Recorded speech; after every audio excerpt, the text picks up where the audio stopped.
بسم الله الرحمن الرحيم. الحمد لله رب العالمين. اللهم صل على سيدنا محمد وآله وصحبه أجمعين. إن نريد إلا الإصلاح ما استطعت وما توفيقي إلا بالله عليه توكلت وإليه أنيب. حصنت نفسي بالحي القيوم الذي لا يموت أبدا ودفعت عني السوء بألف ألف لا حول ولا قوة إلا بالله العلي العظيم.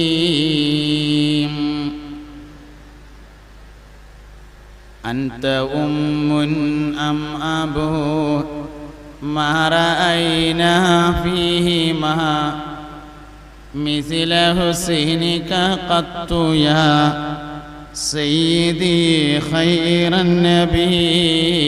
لا إله إلا الله لا إله إلا الله لا إله إلا الله محمد رسول الله. മുഅ്മിനീങ്ങളെ, മുഹമ്മദ് നബി സല്ലല്ലാഹു അലൈഹി വസല്ലമ തങ്ങളുടെ ജന്മം നടന്ന റബീഉൽ അവ്വൽ മാസത്തിൻ്റെ രണ്ടാമത്തെ ദിവസത്തിലാണ് നമ്മളുള്ളത്. മുസ്തഫായ നബി സല്ലല്ലാഹു അലൈഹി വസല്ലമ തങ്ങൾ നമ്മുടെ ജീവിതത്തിൻ്റെ ഏറ്റവും പ്രധാനപ്പെട്ട സന്ദേശമാണ്. പുണ്യനബി സല്ലല്ലാഹു അലൈഹി വസല്ലമ തങ്ങളാണ് ചരിത്രത്തിലെ ഏറ്റവും ശ്രദ്ധേയനായ പിതാവ്. ഫാത്തിമ ബീവി എന്ന മകളുടെ വാപ്പ. മുഹമ്മദ് നബി സല്ലല്ലാഹു അലൈഹി വസല്ലമയാണ് ചരിത്രത്തിലെ ഏറ്റവും ശ്രദ്ധേയനായ ഭർത്താവ്. ഖദീജ ബീവി റളിയല്ലാഹു അൻഹയുടെയും ആയിഷ ബീവിയുടെയും സഫിയ ബീവിയുടെയും മൈമൂന ബീവിയുടെയും ഒക്കെ ഭർത്താവ്.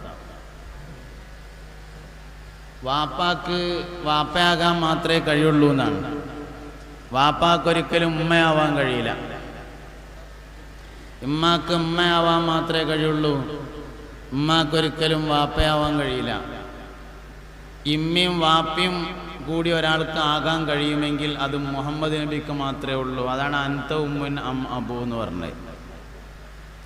ഉമ്മാക്കൊരിക്കലും വാപ്പയാൻ കഴിയൂലല്ലോ, വാപ്പാക്ക് ഉമ്മയാവാനും കഴിയില്ല. രണ്ടും കൂടി ആകാൻ പറ്റിയ നബിതങ്ങൾക്കാണ്. അതുകൊണ്ട് ഫാത്തിമ ബീവി വാപ്പാനെ വിളിച്ചത് വാപ്പാന്നല്ല, യാ റസൂലല്ലാഹ് സല്ലല്ലാഹു അലൈഹി വസല്ലം. നബിയെ, നിങ്ങൾ ഞങ്ങളുടെ ഉമ്മയും വാപ്പയുമാണ്. വാപ്പിയമ്മയും ശ്രദ്ധിക്കാത്ത ചില സന്ദർഭങ്ങൾ ഉണ്ടാവുന്നതാണ്. കുട്ടികളെ, ആ കോണിമള്ള കുട്ടികളെ ഇറങ്ങി താഴത്തേക്ക് ഇറങ്ങി. കോണിമള്ള ഒരു താഴത്തേക്ക് ഇറങ്ങി. കോണിമള്ള ആൾക്കാർ താഴത്തേക്ക് ഇറങ്ങി.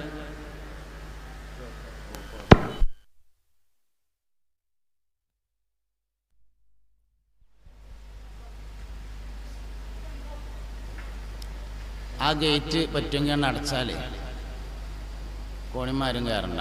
സ്ഥലം കമ്മി വരികയാണെങ്കിൽ അപ്പം നമുക്ക് ആലോചിക്കാം.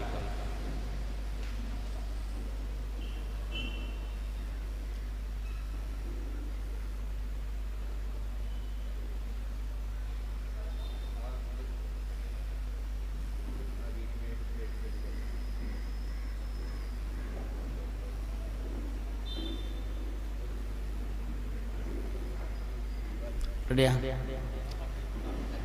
മുഅ്മിനീങ്ങളെ, മുഹമ്മദ് നബി സല്ലല്ലാഹു അലൈഹി വസല്ലമ തങ്ങൾ ഒരേ സമയത്ത് ഉമ്മയും വാപ്പയാണ്. ഉമ്മാക്കും വാപ്പാക്കും ശ്രദ്ധിക്കാൻ പറ്റാത്ത ഒരുപാട് സന്ദർഭങ്ങളുണ്ട്. അപ്പോഴൊക്കെ നബിതങ്ങൾ നമ്മളെ ശ്രദ്ധിക്കുമെന്നാണ്. മക്കൾ മാതാപിതാക്കളെ ശ്രദ്ധിക്കാത്ത ചില സമയമുണ്ട്, മാതാപിതാക്കൾ മക്കളെ ശ്രദ്ധിക്കാത്ത ചില സമയമുണ്ട്. സിറാത്ത് പാലം കിടക്കുമ്പോൾ ആരും ഓർമ്മ ഉണ്ടാവില്ല എന്നാണ്. പാലം കടന്നതിൻ്റെ ശേഷമാണ് എൻ്റെ വാപ്പ എവിടെയെന്ന് കുട്ടികൾ ആലോചിക്കുക, എൻ്റെ മോൻ എവിടെയെന്ന് വാപ്പ ആലോചിക്കുക. അതിൻ്റെ മുമ്പ് മഹ്ശറയിൽ ഹിസാബിന് വേണ്ടിയിട്ട് എഴുന്നേൽക്കുമ്പോൾ മക്കൾ മാതാപിതാക്കളെ ശ്രദ്ധിക്കുമെന്നുണ്ട്.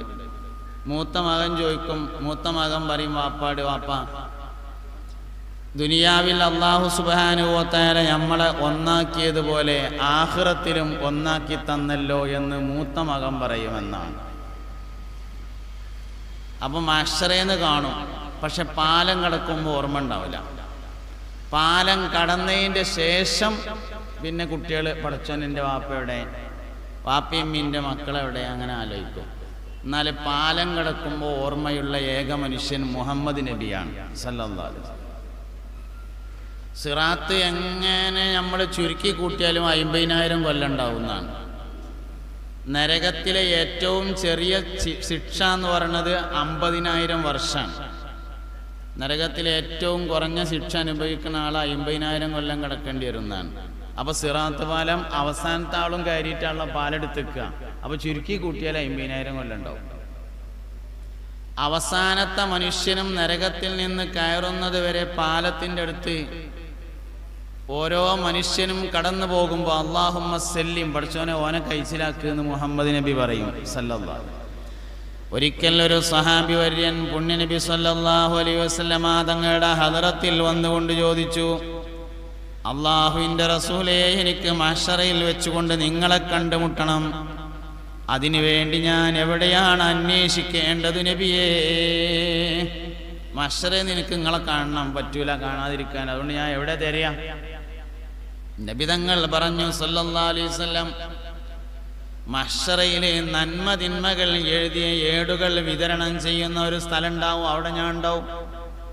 ആ സഹാബി ചോദിച്ചു, പൊന്നാര നബിയെ, നന്മ തിന്മകൾ എഴുതിയ ഏടുകൾ വിതരണം ചെയ്യുന്ന സ്ഥലത്ത് നിന്ന് നിങ്ങളെ കാണാൻ കഴിഞ്ഞില്ലെങ്കിൽ ഞാൻ എവിടെയാണ് അന്വേഷിക്കേണ്ടതു നബിയേ? അതിൽ പറഞ്ഞു, ആ ഏട് തൂക്കണ ഒരു സ്ഥലമുണ്ട്, അവിടുന്ന് എന്തായാലും എന്നെ കാണും.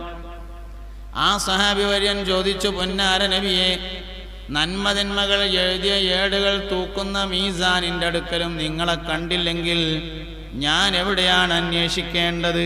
മുത്തുനബി സല്ലല്ലാഹു അലൈഹി വസല്ലമ പറഞ്ഞു, ആളുകൾക്ക് വെള്ളം കുടിക്കാൻ വേണ്ടി വെള്ളം വിതരണം ചെയ്യുന്ന കൗസറി എന്ന ഒരു ഹൗദുണ്ട്.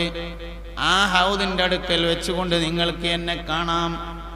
സഹാബി ചോദിച്ചു, പൊന്നാര നബിയെ, ഹൗദിൻ്റെ അടുത്തൊന്നും നിങ്ങളെ കണ്ടില്ലെങ്കിൽ ഞാൻ എവിടെയാണ് അന്വേഷിക്കേണ്ടത് പ്രവാചകരേ? അതിൽ പറഞ്ഞു, സിറാത്ത് പാലത്തിൻ്റെ അടുക്കൽ വെച്ച് നിങ്ങൾ എന്നെ ഒരിക്കലും കാണാതെ പോകൂലാർ, എല്ലാവരും കാണും.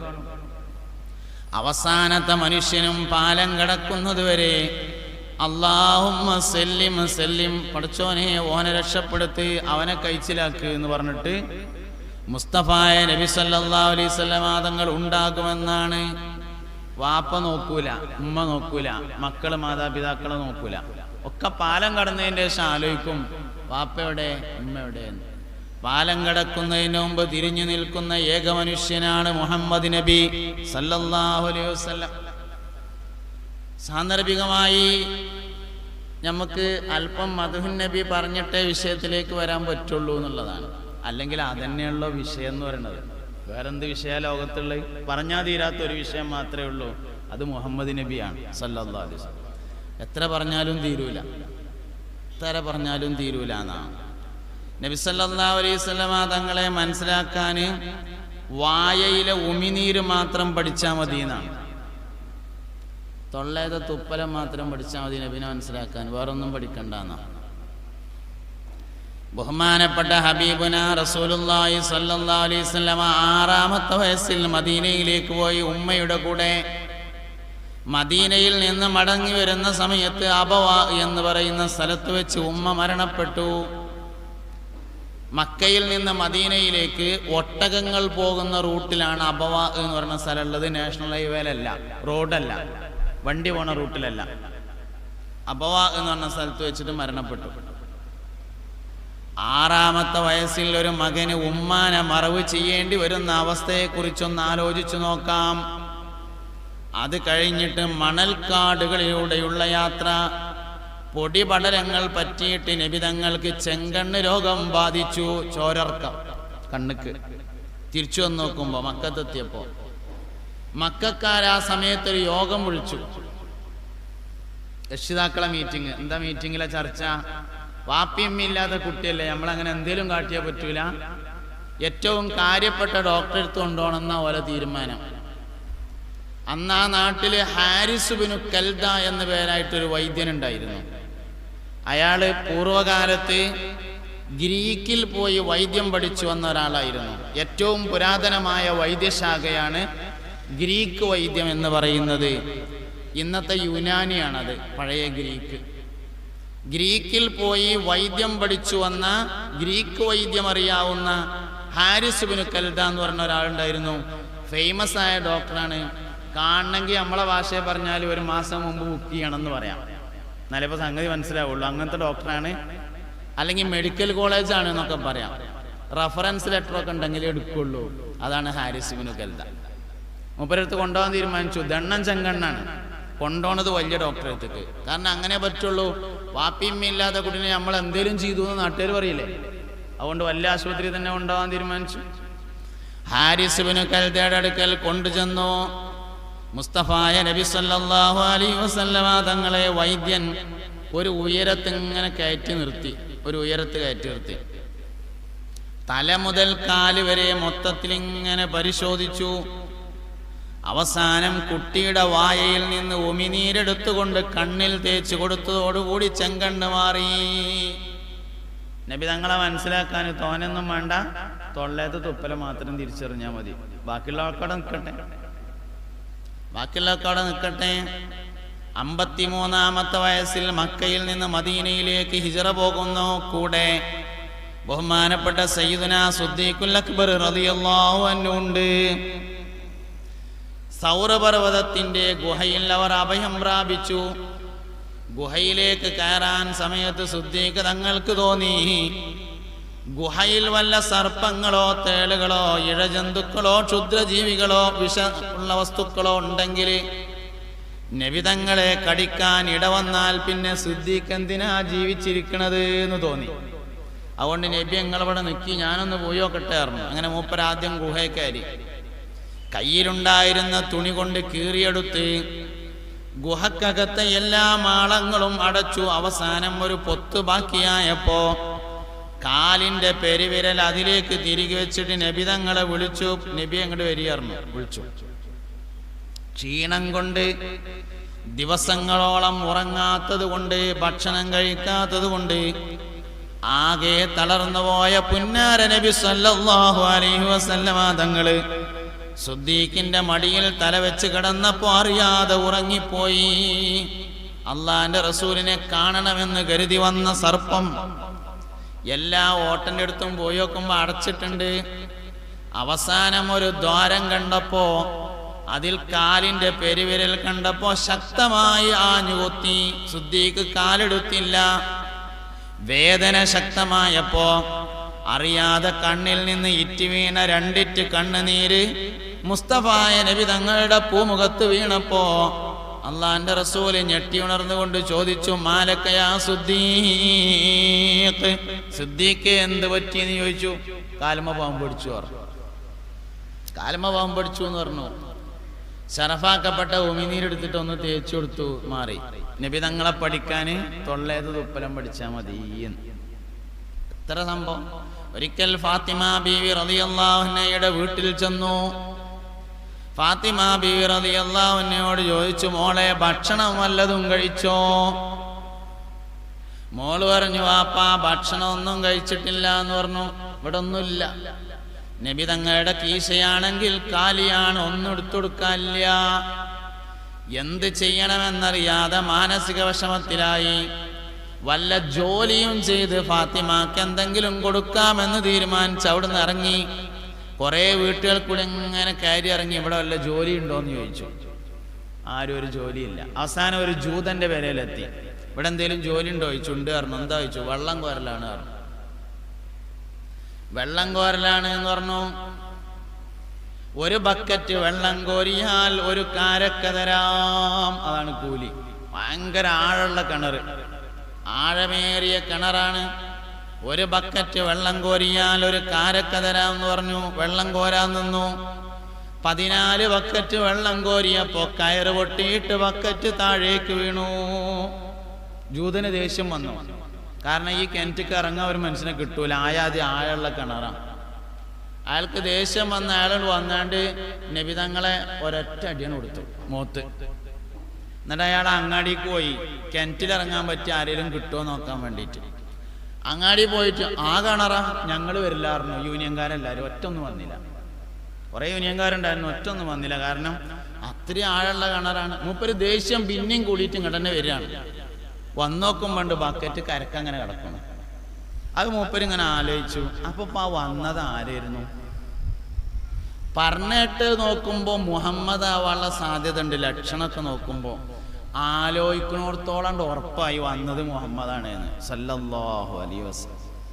അതില് വാള് കണ്ടെടുത്തു. കുറേന്ന് ഇടത്തെ കൈ പിടിച്ചിട്ട് വലത്തെ കൈയാണ് മുറിച്ചു. മുഹമ്മദിനെയാണ് അടിച്ചയച്ച ഇനി കൈ എനിക്ക് വേണ്ടെന്ന് പറഞ്ഞു. രക്തം വാർന്നൊഴുകി ബോധരഹിതനായ അയാൾ കിടന്നു. കിണറും കരയിൽ നിന്ന് വെള്ളവും രക്തവും ചേർന്നുകൊണ്ട് മതിലിനപ്പുറത്തേക്ക് ഒഴുകാൻ തുടങ്ങി. മതിലിന്റെ അടുത്തുകൂടെ നടന്നു പോവുകയായിരുന്ന രണ്ടുപേര് മതിലിന്റെ അപ്പുറത്ത് നിന്ന് വെള്ളവും രക്തവും ഒഴുകി വരുന്നത് കണ്ടപ്പോൾ അവർ എത്തി നോക്കി. ഒരാൾ ബോധരഹിതനായി കിടക്കുന്നുണ്ട്. ഒരു ചാടി ചെന്നു. കുറച്ച് വെള്ളമൊക്കെ സംഘടിപ്പിച്ച് മുഖത്ത് കുടഞ്ഞ് കുടിക്കാനൊക്കെ കൊടുത്തപ്പോൾ മൂപ്പര് നീച്ചേക്കിനെ അറ്റ് കിടക്കുന്ന കയ്യിനെടുത്തുങ്ങാണ്ട് ഓടി ഇലാ ഹദറത്തി ഹബീബിനാ റസൂലുള്ളാഹി, പുന്നാര നബി തങ്ങളുടെ ഹദറത്തിൽ വന്നിട്ട് പറഞ്ഞു, മുഹമ്മദേ നിന്നെ അടിച്ച കൈ എനിക്ക് ആവശ്യമില്ല എന്ന് പറഞ്ഞിട്ട് ആ കയ്യാണ് കൊടുത്തു. നബി തങ്ങൾ അവന് വാങ്ങിയിട്ട് ബിസ്മില്ലാഹിർ റഹ്മാനിർ റഹീം എന്ന് പറഞ്ഞാൽ അവിടെ തന്നെ വെച്ചുങ്ങാണ്ട് സർഫാക്കപ്പെട്ട് ഉമ്മനീരെടുത്താണ് തേച്ചു കൊടുത്തു.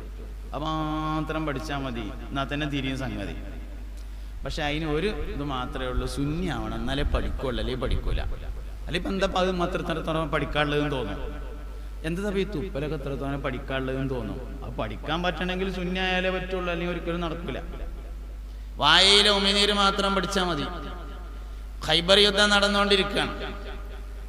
ഖൈബർ യുദ്ധം മുറഹിബ് രാജാവിനോടാണ് ഖൈബർ യുദ്ധം. ഭയങ്കര ധീരനാണ്, ഒരുപാട് പട്ടാളമുള്ള ആളാണ് മുറഹിബ് രാജാവ്. നബിയും സഹാബത്തും യുദ്ധത്തിന് വേണ്ടി ചെന്നപ്പോൾ മൂപ്പര് എന്ത് പണി ഒപ്പിച്ചു വെച്ചാല്, മൂപ്പര് ഒരു 3-4 മാസം കഴിഞ്ഞുകൂടാനുള്ള ഭക്ഷണവും കുറച്ച് ഒട്ടകങ്ങളും ആടുകളും വെള്ളവും ഒക്കെ കൂടിയായിട്ട് കോട്ടന്റെ ഉള്ളിൽ കയറിങ്ങാണ്ട് വായിലാണ്ട് അടച്ചു. പുറത്തേക്ക് വന്നില്ല. മുസ്തഫായ നബി സല്ലല്ലാഹു അലൈഹി വസല്ലമയും സഹാബത്തും പുറത്തു വന്നിട്ട് ഇങ്ങനെ നിന്നു. 2 ദിവസം കഴിഞ്ഞു, ഇവര് വരുന്നില്ല. 2ാമത്തെ ദിവസം ഒരു പണിയെടുത്തു. പുറത്തുള്ള ഈത്തപ്പനമാരെ പോലെ തിരക്കുന്ന ഇങ്ങനെ മുറിച്ചാൻ തുടങ്ങി. ഈറ പിടിച്ചിട്ടേലും ഓല് ഇറങ്ങട്ടെ എന്ന് എഴുതിയിട്ട് ഇറങ്ങിയില്ല. ഈത്തപ്പനമാരൊക്കെ ഇങ്ങനെ മുറിച്ചു. അത് കണ്ടിട്ടേലും ഓല് ഈറ അടിച്ചിട്ട് വരികയാണെങ്കിൽ യുദ്ധം ചെയ്യാലോ. ഇറങ്ങിയില്ല. അവസാനം ഒരു ദിവസം രാത്രിയില് മുസ്തഫായ നബി സല്ലല്ലാഹു അലൈഹി വസല്ലമ തങ്ങൾ സഹാബത്തിനോട് പറഞ്ഞു, സഹാബാ, നാളെ നേരം പുലരുമ്പോ ഇസ്ലാമിന്റെ യുദ്ധത്തിന്റെ പതാക ഞാൻ ഒരാളുടെ കയ്യിൽ കൊടുക്കും. അയാള് കാരണമായി ഖൈബർ നമുക്ക് ഫതഹായി കിട്ടുന്നതാണ്. നാളെ ഞാൻ ഒരാളടുത്ത് കൊടി കൊടുക്കും, നാളെ നമ്മൾ ജയിക്കും എന്ന് പറഞ്ഞു. പിറ്റേന്ന് സുബഹിസ്കാരം കഴിഞ്ഞിട്ട് ആരും പോണില്ല. ഒക്കെ ഇങ്ങനെ വട്ടം ചുറ്റാണ് അവിടെ നിന്നിട്ട്. ആ കൊടി കിട്ടുന്ന ദിവസമാണല്ലോ ഇന്ന്. ഏത് കൊടി? ജയിച്ചിന കൊടി. അതിന് ഇഷ്ടം പോലെ ആളുണ്ടാവും. ഇന്ന് ജയിക്കും എന്ന് പറഞ്ഞാണല്ലോ, അന്ന് എന്തായാലും ജയിക്കുമല്ലോ. അതുകൊണ്ട് എല്ലാവരും ഇങ്ങനെ എന്നൊക്കെ പറഞ്ഞിട്ട് ഇങ്ങനെ നിൽക്കുകയാണ്. ആരും പോണില്ല. ഉപയോഗിക്കാരം കഴിഞ്ഞിട്ട് ഞാൻ അവിടെ ഉണ്ട് എന്നൊക്കെ പറഞ്ഞാണ്ട് ഇങ്ങനെയൊക്കെ നോക്കുകയാണ്. മുസ്തഫായ നബി തങ്ങൾ ചോദിച്ചു, അലി എവിടെയെന്ന് ചോദിച്ചു. ഓല് പറഞ്ഞു, തീരെ സുഖല്ല, കിടക്കുകയാണ് പറഞ്ഞു. ഒരു നിലക്കും സുഖല്ല, കിടക്കുകയാണ് പറഞ്ഞു. നബി തങ്ങൾ ചോദിച്ചു, അലി എവിടെയെന്ന് ചോദിച്ചു. നബിയെ വരാൻ കഴിയൂല, തീരെ സുഖല്ല പറഞ്ഞു. ഓല തീരൊക്കെ ഭയങ്കര തെക്കീതുള്ള തീരെയാണ്. കാരണം അതാ കൊടിയിട്ടണല്ലോ, അതല്ലോ. നബി തങ്ങൾ പറഞ്ഞു, ആരെങ്കിലും പോയിട്ട് അലിനെ കൂട്ടിക്കൊണ്ടിരിക്കുന്നു. അലിനെ കൂട്ടിക്കൊണ്ടിരിക്കുന്നു. സഹാബത്ത് പോയി അലി റളിയല്ലാഹു അൻഹു ഇങ്ങനെ താങ്ങിക്കൊടുന്ന് നടക്കാൻ വയ്യ. കണ്ണ് ചോര വന്നിട്ട് കണ്ണ് മീക്കാൻ വയ്യ. 2 കണ്ണും ഇങ്ങനെ ഒട്ടിയിട്ടുണ്ട്. അങ്ങനെ കൊടുക്കും. കണ്ണിങ്ങനെ പൊളിച്ചിട്ട് സറഫാക്കപ്പെട്ട ഉമിനീരെടുത്ത് കണ്ട് തേച്ചു കൊടുത്തു. സയ്യിദുനാ അലി ഇബ്നു അബീ ത്വാലിബ് റളിയല്ലാഹു അൻഹു പറയുന്നുണ്ട്, ദൂര സ്ഥലത്തുകൂടെ പാറിക്കൊണ്ടിരിക്കുന്ന പരുന്തുകൾക്ക് താഴെ ഇങ്ങനെ പതുങ്ങിപ്പോകുന്ന കോഴിക്കുഞ്ഞുങ്ങളെ എപ്രകാരം തിരിച്ചറിയാൻ കഴിയുമോ, അതിനേക്കാൾ കൂടുതലായി എനിക്ക് അതിനുശേഷം കാഴ്ചശക്തി ഉണ്ടായി. സയ്യിദുനാ അലി ഇബ്നു അബീ ത്വാലിബ് റളിയല്ലാഹു അൻഹു അപ്പൊ ആ ഒരൊറ്റ സംഭവം പഠിച്ചാൽ മതി. വബിഖൈസിഹിം വഖതാദതിൻ മൻ ഐനുഹു റുദ്ദത് ബികഫിൽ മുസ്തഫൽ ഹസനായി. രണ്ട് ബദരീങ്ങളാണ് ഖൈസും ഖത്താദിയും റളിയല്ലാഹു അൻഹുമാ. രണ്ടും വലിയ സംഭവമാണ്. ഖൈസ് റളിയല്ലാഹു അൻഹു, രണ്ട് ഖൈസ് ഉണ്ട് സഹാബത്തിനിടയിൽ. രണ്ടിൽ ഏതാണ്? ഒരാൾ ചെവി കേൾക്കാത്ത ആളായിരുന്നു. ചെവി ലേശം കേൾവി കുറവാണ്, തീരെ കേൾക്കായില്ല, ലേശം കേൾവി കുറവാണ്. ഖൈസ് റളിയല്ലാഹു അൻഹു ചെവി കുറവ്, കേൾവി കുറവായ ആളായതുകൊണ്ട് വർത്താനം പറയും. അങ്ങനെയല്ലോ, കാരണം മൂപ്പർക്ക് കേൾക്കണില്ല, അപ്പൊ പിന്നെ അങ്ങനെ വർത്താനം പറയും. ഖുർആനിലൊരായത്തിറങ്ങി, ലാ തർഫഉ അസ്വാതകും ഫൗക സൗത്തിൻ നബി വലാ തജ്ഹറൂ ലഹു ബിൽ ഖൗലി കജഹരി ബഅദികും ബഅദൻ അൻ തഹബത അമാലുകും വഅൻതും ലാ തശ്കുറൂൻ. നിങ്ങളാരും നബി തങ്ങളുടെ അടുക്കൽ വെച്ച് നബി തങ്ങളെക്കാൾ ഉച്ചത്തിൽ സംസാരിക്കരുത്. അൻ തഹബത അമാലുകും, നിങ്ങളുടെ അമലുകൾ പൊളിഞ്ഞു പോകും. വഅൻതും ലാ തശ്കുറൂൻ, നിങ്ങൾ അറിയാതെ എന്ന ആയത്തിറങ്ങി. മുസ്തഫ നബി തങ്ങളുടെ ഹദറത്തിൽ വെച്ച് നബി തങ്ങളെക്കാൾ ഉച്ചത്തിൽ സംസാരിക്കാൻ പറ്റൂല. ഹയാത്ത് കാലത്തും പറ്റൂല, മൗത്തിന് ശേഷം പറ്റൂല. റൗദ ഷരീഫിന്റെ അടുത്ത് വെച്ച് നബി തങ്ങൾക്ക് സലാം പറയേണ്ടത് പതുക്കെയാണ്. അവിടുന്ന് സെൽഫി എടുത്താൽ പിന്നെ എന്താ കട്ട? 756 അയച്ചു കൊടുക്കാനും മൂപ്പര് സെൽഫി എടുത്തിട്ടേ, തെളിവ് സഹിതം. അതിനൊക്കെയാണ് ആൾക്കാർ എടുക്കണേ. റൗദ ഷരീഫിന്റെ അടുത്ത് വെച്ചിട്ട് സെൽഫി എടുക്കാൻ പത്ര കായാലും ബാക്കി അങ്ങോട്ട് പോകണം. വേറെ എവിടേക്കെങ്കിലും കോട്ടക്കുന്ന് പോയാൽ പോരെ, ഒരു 10 ഫോട്ടോ എടുത്തുകൊണ്ട് അയച്ചുകൊണ്ട്. അങ്ങനെയൊക്കെയാണ് മനുഷ്യന്മാർ കാട്ടുക. എന്തപ്പോൾ കാട്ടുക? അങ്ങനെയൊക്കെയാണ്. എന്തായാലും ഖൈസ് റളിയല്ലാഹു അൻഹു ഈ ആയത്തിറങ്ങിയതിന് ശേഷം പള്ളിയേക്ക് വന്നില്ല. ഖൈസ് റളിയല്ലാഹു അൻഹു പള്ളിയേക്ക് വന്നില്ല. കുറേ ദിവസം കഴിഞ്ഞപ്പോൾ നബി തങ്ങൾ ചോദിച്ചു, നമ്മളെ ഖൈസ് എവിടെ? കാണാനില്ലല്ലോ എന്ന് പറഞ്ഞു. സഹാബത്ത് പറഞ്ഞു, നബിയെ കുറേ ദിവസമായിട്ട് മൂപ്പര് വരലില്ല പറഞ്ഞു. എന്താ വരാത്തതെന്ന് ആരേലും പോയി കൂട്ടിക്കൊണ്ടിരിക്കുന്നു. അങ്ങനെ സഹാബത്ത് പോയിട്ട് റളിയല്ലാഹു അൻഹു ഖൈസ് റളിയല്ലാഹു അൻഹുവിനെ കൂട്ടിക്കൊണ്ടുവന്നു. എന്താ ഖൈസ്, നിങ്ങൾ പള്ളിക്കൊന്നും വരാത്തതെന്ന് ചോദിച്ചു. അതിൽ പറഞ്ഞു, നബിയെ എന്നെ പറ്റി ഖുർആനിലൊരായത്തിറങ്ങിയില്ല, അതാ ഞാൻ വരാത്തത് പറഞ്ഞു. ഏതായത്ത് ചോദിച്ചു. ലാ തർഫഉ അസ്വാതകും ഫൗക സൗത്തിൻ നബി, നബി തങ്ങളെക്കാൾ ഉച്ചത്തിൽ നിങ്ങളാരും സംസാരിക്കരുത് എന്ന ആയത്തിറങ്ങിയില്ല, അത് ഇന്നെ പറ്റിയല്ലേ. ഞാൻ ചെവിക്ക് കേൾവി കുറവായതുകൊണ്ട് വർത്താനം പറയുന്ന ആളാണ്, അതുകൊണ്ട് അത് ഇന്നെ പറ്റിയാണല്ലോ. എല്ലായിടത്തോടുള്ള അമലൊക്കെ ഖൈസിൻ്റെത് പോയില്ലേ, ഇവിടുന്നാണ്ട് എന്തേലും ബാക്കിയുണ്ടെങ്കിൽ അത് പോണ്ടാന്ന് കരുതിയിട്ട് ഞാൻ വരാതിരുന്നതാണ് പറഞ്ഞു സയ്യിദുനാ ഖൈസ് റളിയല്ലാഹു. ഓൽക്കൊക്കെ അങ്ങനെ ഭയങ്കര ബേജാറായിരുന്നു. നമ്മൾ ആകെ ഒരു വെള്ളിയാഴ്ചയാണ് പള്ളിയിലേക്ക് പോവുക, അത് മേലെ കയറിയിരുന്ന് വർത്താനം പറയും.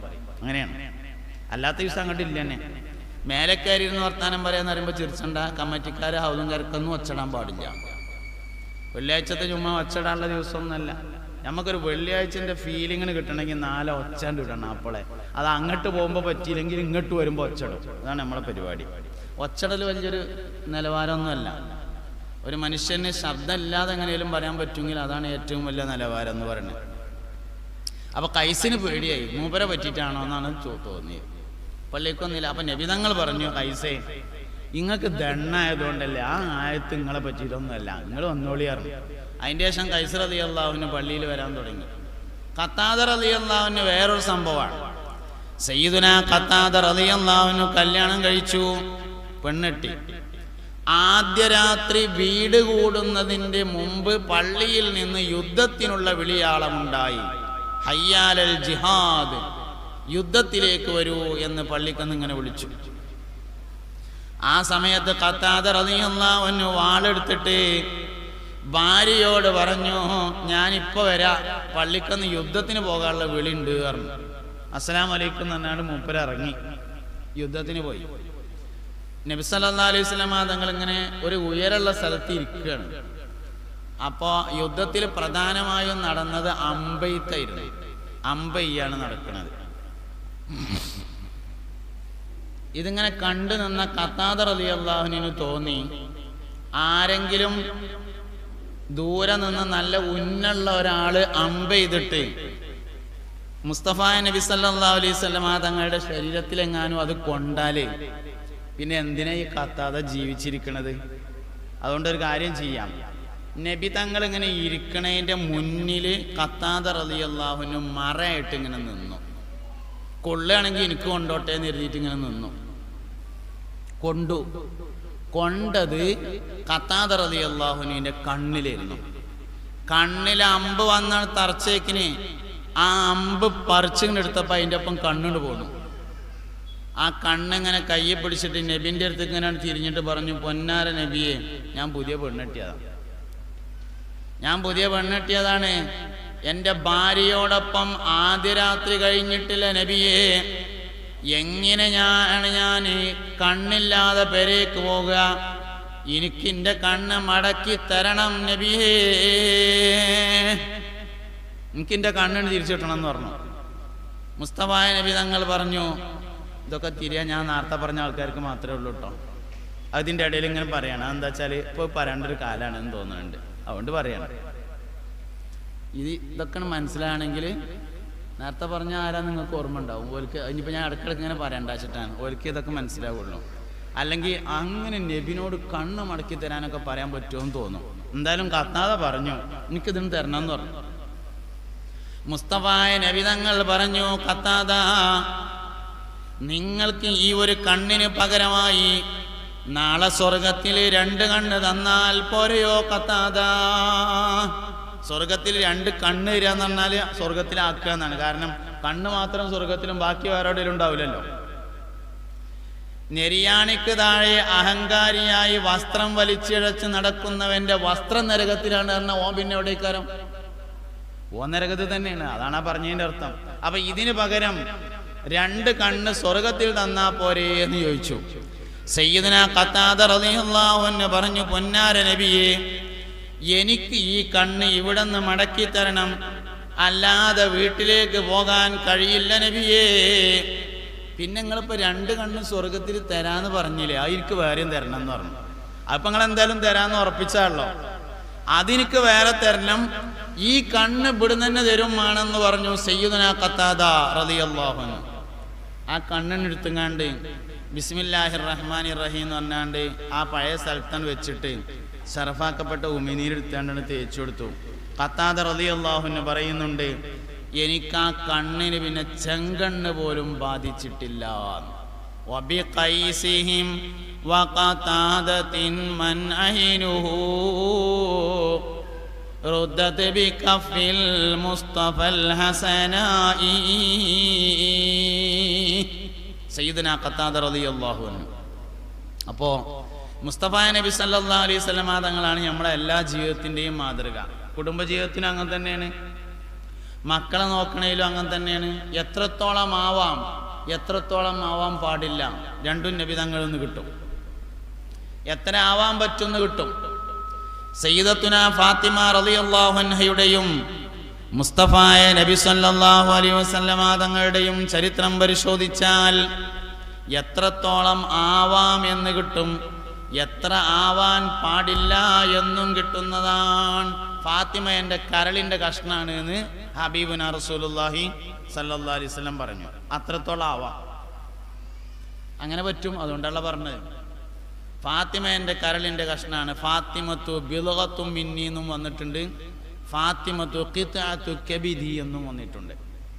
ഫാത്തിമ എൻ്റെ കരളിൻ്റെ കഷ്ണാണ് എന്ന് ഹബീബുനാ റസൂലുള്ളാഹി സല്ലല്ലാഹു അലൈഹി വസല്ലം. അതിപ്പോൾ എന്തിനാ ഈ കരൾ കഷ്ണാക്കിയത് എന്നാണ്. മനുഷ്യന്മാരെ, നിങ്ങൾ നോക്കുന്നുണ്ടായിരിക്കുമല്ലേ, നിങ്ങൾ ശ്രദ്ധിക്കുന്നുണ്ടല്ലോ അല്ലേ? ഈ ഭാഗത്തുള്ളവരും ശ്രദ്ധിക്കുന്നുണ്ടെങ്കിലേ പറയാൻ പറ്റുള്ളൂ. ശ്രദ്ധിക്കുന്നുണ്ടല്ലോ, കരൾ എന്തിനാ കഷ്ണാക്കിയത്? ഫാത്തിമൻ്റെ കരളാന്നാണ് പറഞ്ഞാൽ പോരെ. കരളാണെന്ന് പറയുകയാണെങ്കിൽ ഒരു വാക്ക് കുറഞ്ഞിട്ടു. നബി തങ്ങളെ നമ്മളെമാതിരി വെറുതെ ഇങ്ങനെ വർത്താനം പറയുന്ന പീഡിയ കൊലയും പോയിരിക്കുന്ന ആളോട്ടല്ലേ. നമുക്ക് സുബഹിക്കാരം കഴിഞ്ഞാലും പോകണം, അസർക്കാരം കഴിഞ്ഞാലും പോകണം. സുബഹി കഴിഞ്ഞാൽ 8 വരെ തന്നെ പറയണം, അസർ കഴിഞ്ഞാൽ മഗ്‌രിബ് വാങ്ങിന് മുട്ടുന്ന വരെ പറയണം. നബി തങ്ങൾ അങ്ങനെ വെറുതെ വർത്താനം പറയുന്ന ആളൊന്നും അല്ലല്ലോ. അപ്പോൾ ചുരുക്കി പറഞ്ഞാൽ പോരെ, എന്തിനാ ഇപ്പോൾ കരളൊരു കഷ്ണാക്കിയത്? കരളാന്നാണ് പറഞ്ഞാൽ പോരെ. അതിൽ വലിയൊരു രഹസ്യമുണ്ട്. ഫാത്തിമ കരളിൻ്റെ, അതാണ് നബി സല്ലല്ലാഹു അലൈഹി വസല്ലമ തങ്ങളുടെ വിജ്ഞാനത്തിൻ്റെ ആഴം എന്ന് പറഞ്ഞത് അതാണ്. കാരണം കരൾ എന്ന് പറഞ്ഞ സാധനം ഒരു കഷ്ണം മതി എന്നുള്ളത് ഇപ്പം അടുത്താണ് കണ്ടുപിടിച്ചത്. കരൾ മാറ്റ ശസ്ത്രക്രിയ എന്ന് പറഞ്ഞത് കരൾ മാറ്റി വെക്കൽ കരൾ മുഴുവനല്ല. കരൾ വന്നൊരു കഷ്ണം എടുത്തിട്ടാണ് വെക്കണേ. ആ ഒരു കഷ്ണം മതി. വെച്ച ആൾക്കും കുഴപ്പമില്ല, എടുത്ത ആൾക്കും കുഴപ്പമില്ല. അത് വളർന്ന് പഴയ മാതിരിയാവും. കരളൊരു കഷ്ണം മതി എന്നത് കണ്ടുപിടിക്കപ്പെട്ടു. നേരത്തെ കരൾ മാറ്റ ശസ്ത്രക്രിയ 6 മിനിറ്റിൻ്റെ ഉള്ളിൽ നടത്തേണ്ടിയിരുന്നു. കരൾ മാറ്റ ശസ്ത്രക്രിയ 6 മണിക്കൂറിനുള്ളിൽ നടത്താം. ഇനി കുറച്ച് കഴിഞ്ഞിട്ട് അത് 6 ദിവസത്തിൻ്റെ ഉള്ളിൽ നടത്താനാവും. കുറച്ചുകൂടി കഴിഞ്ഞാൽ 6 ആഴ്ചൻ്റെ ഉള്ളിൽ നടത്താനാവും. ദേശം കൂടി കഴിഞ്ഞാൽ 6 മാസത്തിൻ്റെ ഉള്ളിൽ നടത്താനാവണം. കാരണം നബി തങ്ങൾ വഫാത്തായിട്ട് 6 മാസം കഴിഞ്ഞ അന്നാണ് ഫാത്തിമ ബി വഫാത്തായിട്ടുള്ളത്. അങ്ങനെ ആവണം, ആയേ പറ്റൂ. അതന്നെ സംഭവം എന്ന് പറഞ്ഞത്. അപ്പോൾ ഫാത്തിമ എൻ്റെ കരളിൻ്റെ കഷ്ണാണ് എന്ന് പറഞ്ഞിട്ടുണ്ട്. അത്രത്തോളം ആവാൻ പറ്റും. എന്നാലോ ഒരിക്കൽ മഖ്സൂമിയ എന്ന പേരായ ഗോത്രത്തിൽപ്പെട്ട ഒരു പെണ്ണ് കളവ് നടത്തി. മഖ്സൂമിയ ഗോത്രക്കാരിയായ ഒരു പെണ്ണ് കട്ടു. അന്നത്തെ ഏറ്റവും ഉന്നതമായ ഒരു തറവാടാണ് മഖ്സൂമിയ ഗോത്രം. നാട്ടുകാർക്ക് മൊത്തം അഭിപ്രായം ഉണ്ടായി, കട്ടാൽ കൈ മുറിക്കേണ്ട തന്നെയാണ്, പക്ഷെ ഇവളത് മുറിക്കേണ്ട, ഒഴിവാക്കാം. എല്ലാവരും കൂടിയും ആരാപ്പ ഒന്ന് നബിനോട് പറയാ ഒഴിവാക്കുക. ഉസാമത്ത് ബിൻ സെയ്ദ് പറഞ്ഞോളും എന്ന് പറഞ്ഞു ആൾക്കാർ. നബിൻ്റെ അടുത്തൊരു ഹാൻഡുള്ള ആളാണ് ആര്? ഉസാമത്ത് ബിൻ സെയ്ദ്. മുസ്തഫായ നബി തങ്ങളുടെ വളർത്തുപുത്രനായ സെയ്ദ് ബിൻ ഹാരിസ റളിയല്ലാഹു അൻഹുവിന്റെ മകനാണ് ഉസാമ.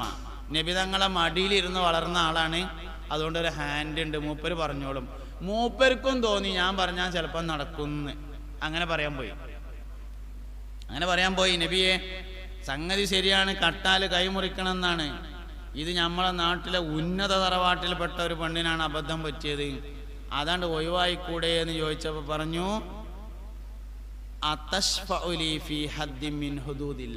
അള്ളാന്റെ ഒരു തീരുമാനം നടപ്പിൽ വരുത്തണ്ടെന്നാ ഇജ്ജ് പറഞ്ഞേ. ലൗ അന്ന ഫാത്തിമ ബിന്തു മുഹമ്മദിൻ സറഖത് ലഖതഅതു യദഹാ. മുഹമ്മദിന്റെ മകൾ ഫാത്തിമയാണ് കട്ടതെങ്കിലും അള്ളാഹുവിന്റെ ശിക്ഷ ഞാൻ നടപ്പാക്കുന്നതാണ്. എത്രത്തോളം ആവാൻ പറ്റും, എത്രത്തോളം പറ്റൂല, രണ്ടും ഫാത്തിമ വീന്ന് കിട്ടും. ഒലക്ക ചെരിച്ചിടാൻ പറ്റൂല എന്നർത്ഥം. കുത്തി നിർത്തുകയാണെങ്കിൽ എല്ലാവർക്കും കുത്തി നിർത്തുക, ചെരിച്ചിടുകയാണെങ്കിൽ എല്ലാവർക്കും ചെരിക്കുക. അങ്ങനെയാണ്. എത്രത്തോളം പറ്റും, എത്രത്തോളം പറ്റൂല. നാട്ടുകാരൊക്കെ നന്നാക്ക എളുപ്പമുണ്ട്. അവനാൻ്റെ കുട്ടികളുടെ കാര്യത്തിലാവുമ്പോൾ ദേശം പിന്നാക്കൈക്കാരം. നാട്ടിൽ മൊത്തം നേരാവണമെന്ന എല്ലാവർക്കും അഭിപ്രായം. കല്യാണത്തിൽ ആർഭാടം പാടില്ല എന്ന് ഓൻ്റോടാവുമ്പോൾ പറ്റും. അങ്ങനെയാണ്.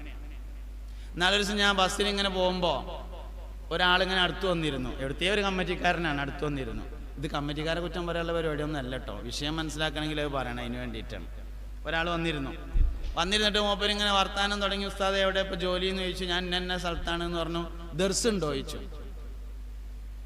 ഇല്ല ദർസൊന്നും ഇല്ല പറഞ്ഞു. ആ പള്ളിക്ക് ദർസുണ്ടോ ചോദിച്ചു. ഇല്ല പള്ളിക്ക് അപ്പോൾ ദർസൊന്നും ഇല്ല പറഞ്ഞു. അതിൽ മൂപ്പര് പറഞ്ഞു, ഇപ്പം എവിടെയും ദർസില്ലേ, ആരും കുട്ടികളെ ഓതാൻ പറഞ്ഞേക്കണില്ല. പള്ളിക്ക് ദർസൊക്കെ ആകെ പൊളിഞ്ഞു. നാളെ പിറ്റേന്ന് ഇസ്ലാം ദീനിൻ്റെ കാര്യമൊക്കെ ആരാ നോക്കുക എന്നുള്ളതിൽ വലിയ ബേജാറാണെന്ന് പറഞ്ഞിട്ട് മൂപ്പര് അലാക്കിൻ്റെ വർത്താനമൊക്കെ കഴിഞ്ഞേക്ക് ഞാൻ ചോദിച്ചു, നിങ്ങൾക്ക് എത്ര ആൺകുട്ടികളുണ്ട് എന്ന് ചോദിച്ചു. മൂപ്പര് പറഞ്ഞു 3 ആളുണ്ട് പറഞ്ഞു. 3 ആൺകുട്ടികൾ. എന്തൊക്കെയാ പണി ചോദിച്ചു. ഒരാൾ അക്കരമേണ്, ഒരാൾ ഇക്കരമേണ്, ഒരാൾ നടുക്കിയാണ്. ഒരാൾ അക്കരമേണ്, ഒരാൾ ഇക്കരമേണ്, ഒരാൾ നടുവിലാണ്. ആരും മൂല്യന്മാരില്ലല്ലേ എന്ന് ചോദിച്ചു. അവനാന് പറ്റൂല, നാട്ടിൽ മൊത്തം മൂല്യന്മാരുണ്ടാവും വേണം. അങ്ങനെയാണ് നമ്മളെ പരിപാടി. എന്നാ പിന്നെ ഒന്ന് മയ്യത്ത് കരിച്ചാനും കിടക്കട്ടെ എന്ന്. എങ്ങനെ? എന്നാ പിന്നെ ഒന്ന് മയ്യത്ത് സ്കരിക്കാൻ കിടക്കട്ടെ എന്ന് എപ്പോഴാ അറിയാം? എപ്പോഴാ തീരുമാനം? SLCക്ക് പറഞ്ഞയച്ചു. A+ ഒറ്റൊന്നുമില്ല, കഷ്ടിച്ചിങ്ങനെ ചാടി കടന്നിട്ടുണ്ട്. +2 വിട്ടു. A+ ഒറ്റൊന്നുമില്ല, തോറ്റു. എന്നാ പിന്നെ ഇനി പോനെ ഇതിന് പറഞ്ഞയച്ചിട്ട് കാര്യമില്ല, ഞമ്മക്ക് എന്ത് ചെയ്യാം, സൂപ്പർ മാർക്കറ്റിൽ നിർത്താമെന്ന് തീരുമാനിച്ചു. അങ്ങനെ പോയി മുതലാളിനെ കണ്ട് സംസാരിച്ച് എൻ്റെ ചെക്കനെ ഇവിടെ നിർത്തുമോ, നല്ല പണിയെടുക്കും, ഉഷാറാണെന്നൊക്കെ പറഞ്ഞ് എന്നാ കൊണ്ടുവരികയായിരുന്നു. അങ്ങനെ ഉണ്ടാക്കി. ഈ ഫസ്റ്റ് ചെന്നാൽ പഞ്ചാര ചാക്ക് ഏറ്റേണ്ടി വരും. അല്ല ആർക്കായാലും അങ്ങനെയാണ്. ജൂനിയേഴ്സിന് പീഡനം ഉണ്ടാവും, അത് എവിടെ ചെന്നാലും ഉണ്ടാവും. അപ്പോൾ പഞ്ചാര ചാക്ക് എടുക്കണം. എക്സ്ട്രാ ഡ്യൂട്ടി എടുക്കണം, കുറച്ച് നേരം വെക്കോളം നിൽക്കണം, അങ്ങനെ വേഗം പോകാനൊന്നും പറ്റൂല. എവിടെ ആദ്യം ജോലിക്കെന്നാലും അങ്ങനെയാണ്, കുറച്ച് കഴിയുമ്പോഴേ ആനുകൂല്യം ഉണ്ടാവുള്ളൂ. 4 ദിവസം പഞ്ചാര ചാക്ക് ഇങ്ങനെ ഏറ്റപ്പോൾ ഓന് തോന്നി ഇത് ശരിയാവില്ല, മുതുവേദന ഉണ്ട് എന്ന്. ഓൻ വാപ്പാട് വന്നിട്ട് പറഞ്ഞു, വാപ്പ ഇന്നെക്കൊണ്ട് ഈ കാര്യം നടക്കൂലട്ടോ എന്ന് പറഞ്ഞപ്പോൾ വാപ്പ പറഞ്ഞു, എന്നാ പോണ്ട വാപ്പാൻ്റെ കുട്ടി അങ്ങോട്ട് പോകണ്ട, നമുക്ക് കോഴിപ്പീടിയിൽ നിൽക്കാറുണ്ട്. അങ്ങനെ ഓനെ കോഴിപ്പീടിയിൽ നിർത്തി. കോഴിപ്പീടിയിൽ നിന്നാൽ ഒരു കുഴപ്പമില്ല, നല്ല പരിപാടിയാണ് കോഴിക്കച്ചവടം. ഇറച്ചി കച്ചവടം മീൻ കച്ചവടം ചെയ്യണവര് കുട്ടികളെ കെട്ടിച്ചിട്ടും പെരയറ്റിട്ടും കടം വരുത്തി വെക്കലില്ല എന്നാണ് പൊതുവെ. ഇവിടുത്തെ എങ്ങനെയാണെന്ന് എനിക്കറിയില്ല, പൊതുവെ അങ്ങനെയാണ്. കാരണം അത് നല്ല ഇടപാടാണ്. അപ്പോൾ ഓനെ കോഴിക്കച്ചവടത്തിന് കൊണ്ടാക്കി കോഴിപ്പീടിയിൽ. കോയിനങ്ങനെ ആരെങ്കിലും അറുത്ത് കൊടുക്കും, അതിങ്ങനെ വെട്ടിയാൽ മതി. 8 കഷ്ണാക്കിയിട്ട് 16 കഷ്ണാക്കിയിട്ട് അങ്ങനെ പ്രത്യേകമായിട്ട് ഇങ്ങനെ വെട്ടി 2 ദിവസം കൊണ്ട് പഠിക്കാൻ പറ്റും. ഓ അങ്ങനെ വെട്ടി, കുഴപ്പമൊന്നുമില്ല, മേത്ത് ചോരാവും എന്നുള്ള പ്രശ്നം മാത്രമേ ഉള്ളൂ. നല്ല തുണിങ്ങൊപ്പായെടുത്ത് പോയി വരുമ്പോഴൊക്കെ ചോര. അവസാനം വാപ്പാട് പറഞ്ഞു, ഇപ്പം ഇന്നെക്കൊണ്ട് ഇത് നടക്കൂലട്ടോ, നമുക്ക് വേറെ എന്തെങ്കിലും നോക്കുക എന്ന് പറഞ്ഞാൽ വർക്ക്ഷോപ്പ് കൊണ്ടാക്കുക. അടുത്ത പരിപാടി കാറും ബസ്സും ജീപ്പൊക്കെ നേരാക്കുക, സൈക്കിൾ നേരാക്കുക, മോട്ടോർ സൈക്കിൾ നേരാക്കുക. നല്ല പരിപാടിയാണ്, ഒരു കുഴപ്പമില്ല, മനുഷ്യന്മാരെ സഹായിക്കലാണല്ലോ. ജീവിതത്തിൻ്റെ പ്രയാസകരമായ വഴികളെയൊക്കെ ആളുകളെ പെട്ടെന്ന് മറികടക്കാൻ സഹായിക്കലാണ് വണ്ടി. അപ്പം അതുകൊണ്ട് നല്ല അമലാണ്, ചെയ്താൽ മതി. പക്ഷെ മേത്ത് കരിയാവും. നല്ല തുണിങ്ങുപ്പായെടുത്ത് പോയി വൈകുന്നേരം വരുമ്പോൾ എന്നും ചണ്ടി ഒരുങ്ങാണ്ടാണ്, ആകെ കരിയ. വാപ്പാട് പറഞ്ഞു, ഇപ്പാ നടക്കൂല, എന്നെക്കൊണ്ട് പറ്റൂല എന്ന് പറഞ്ഞാൽ ഓതാൻ കൊണ്ടാക്കുക. അപ്പം പറയണ വർത്താനാണ് എന്ത്, ഒന്ന് മയ്യത്ത് കരിച്ചാനും കിടക്കട്ടെ എന്ന്.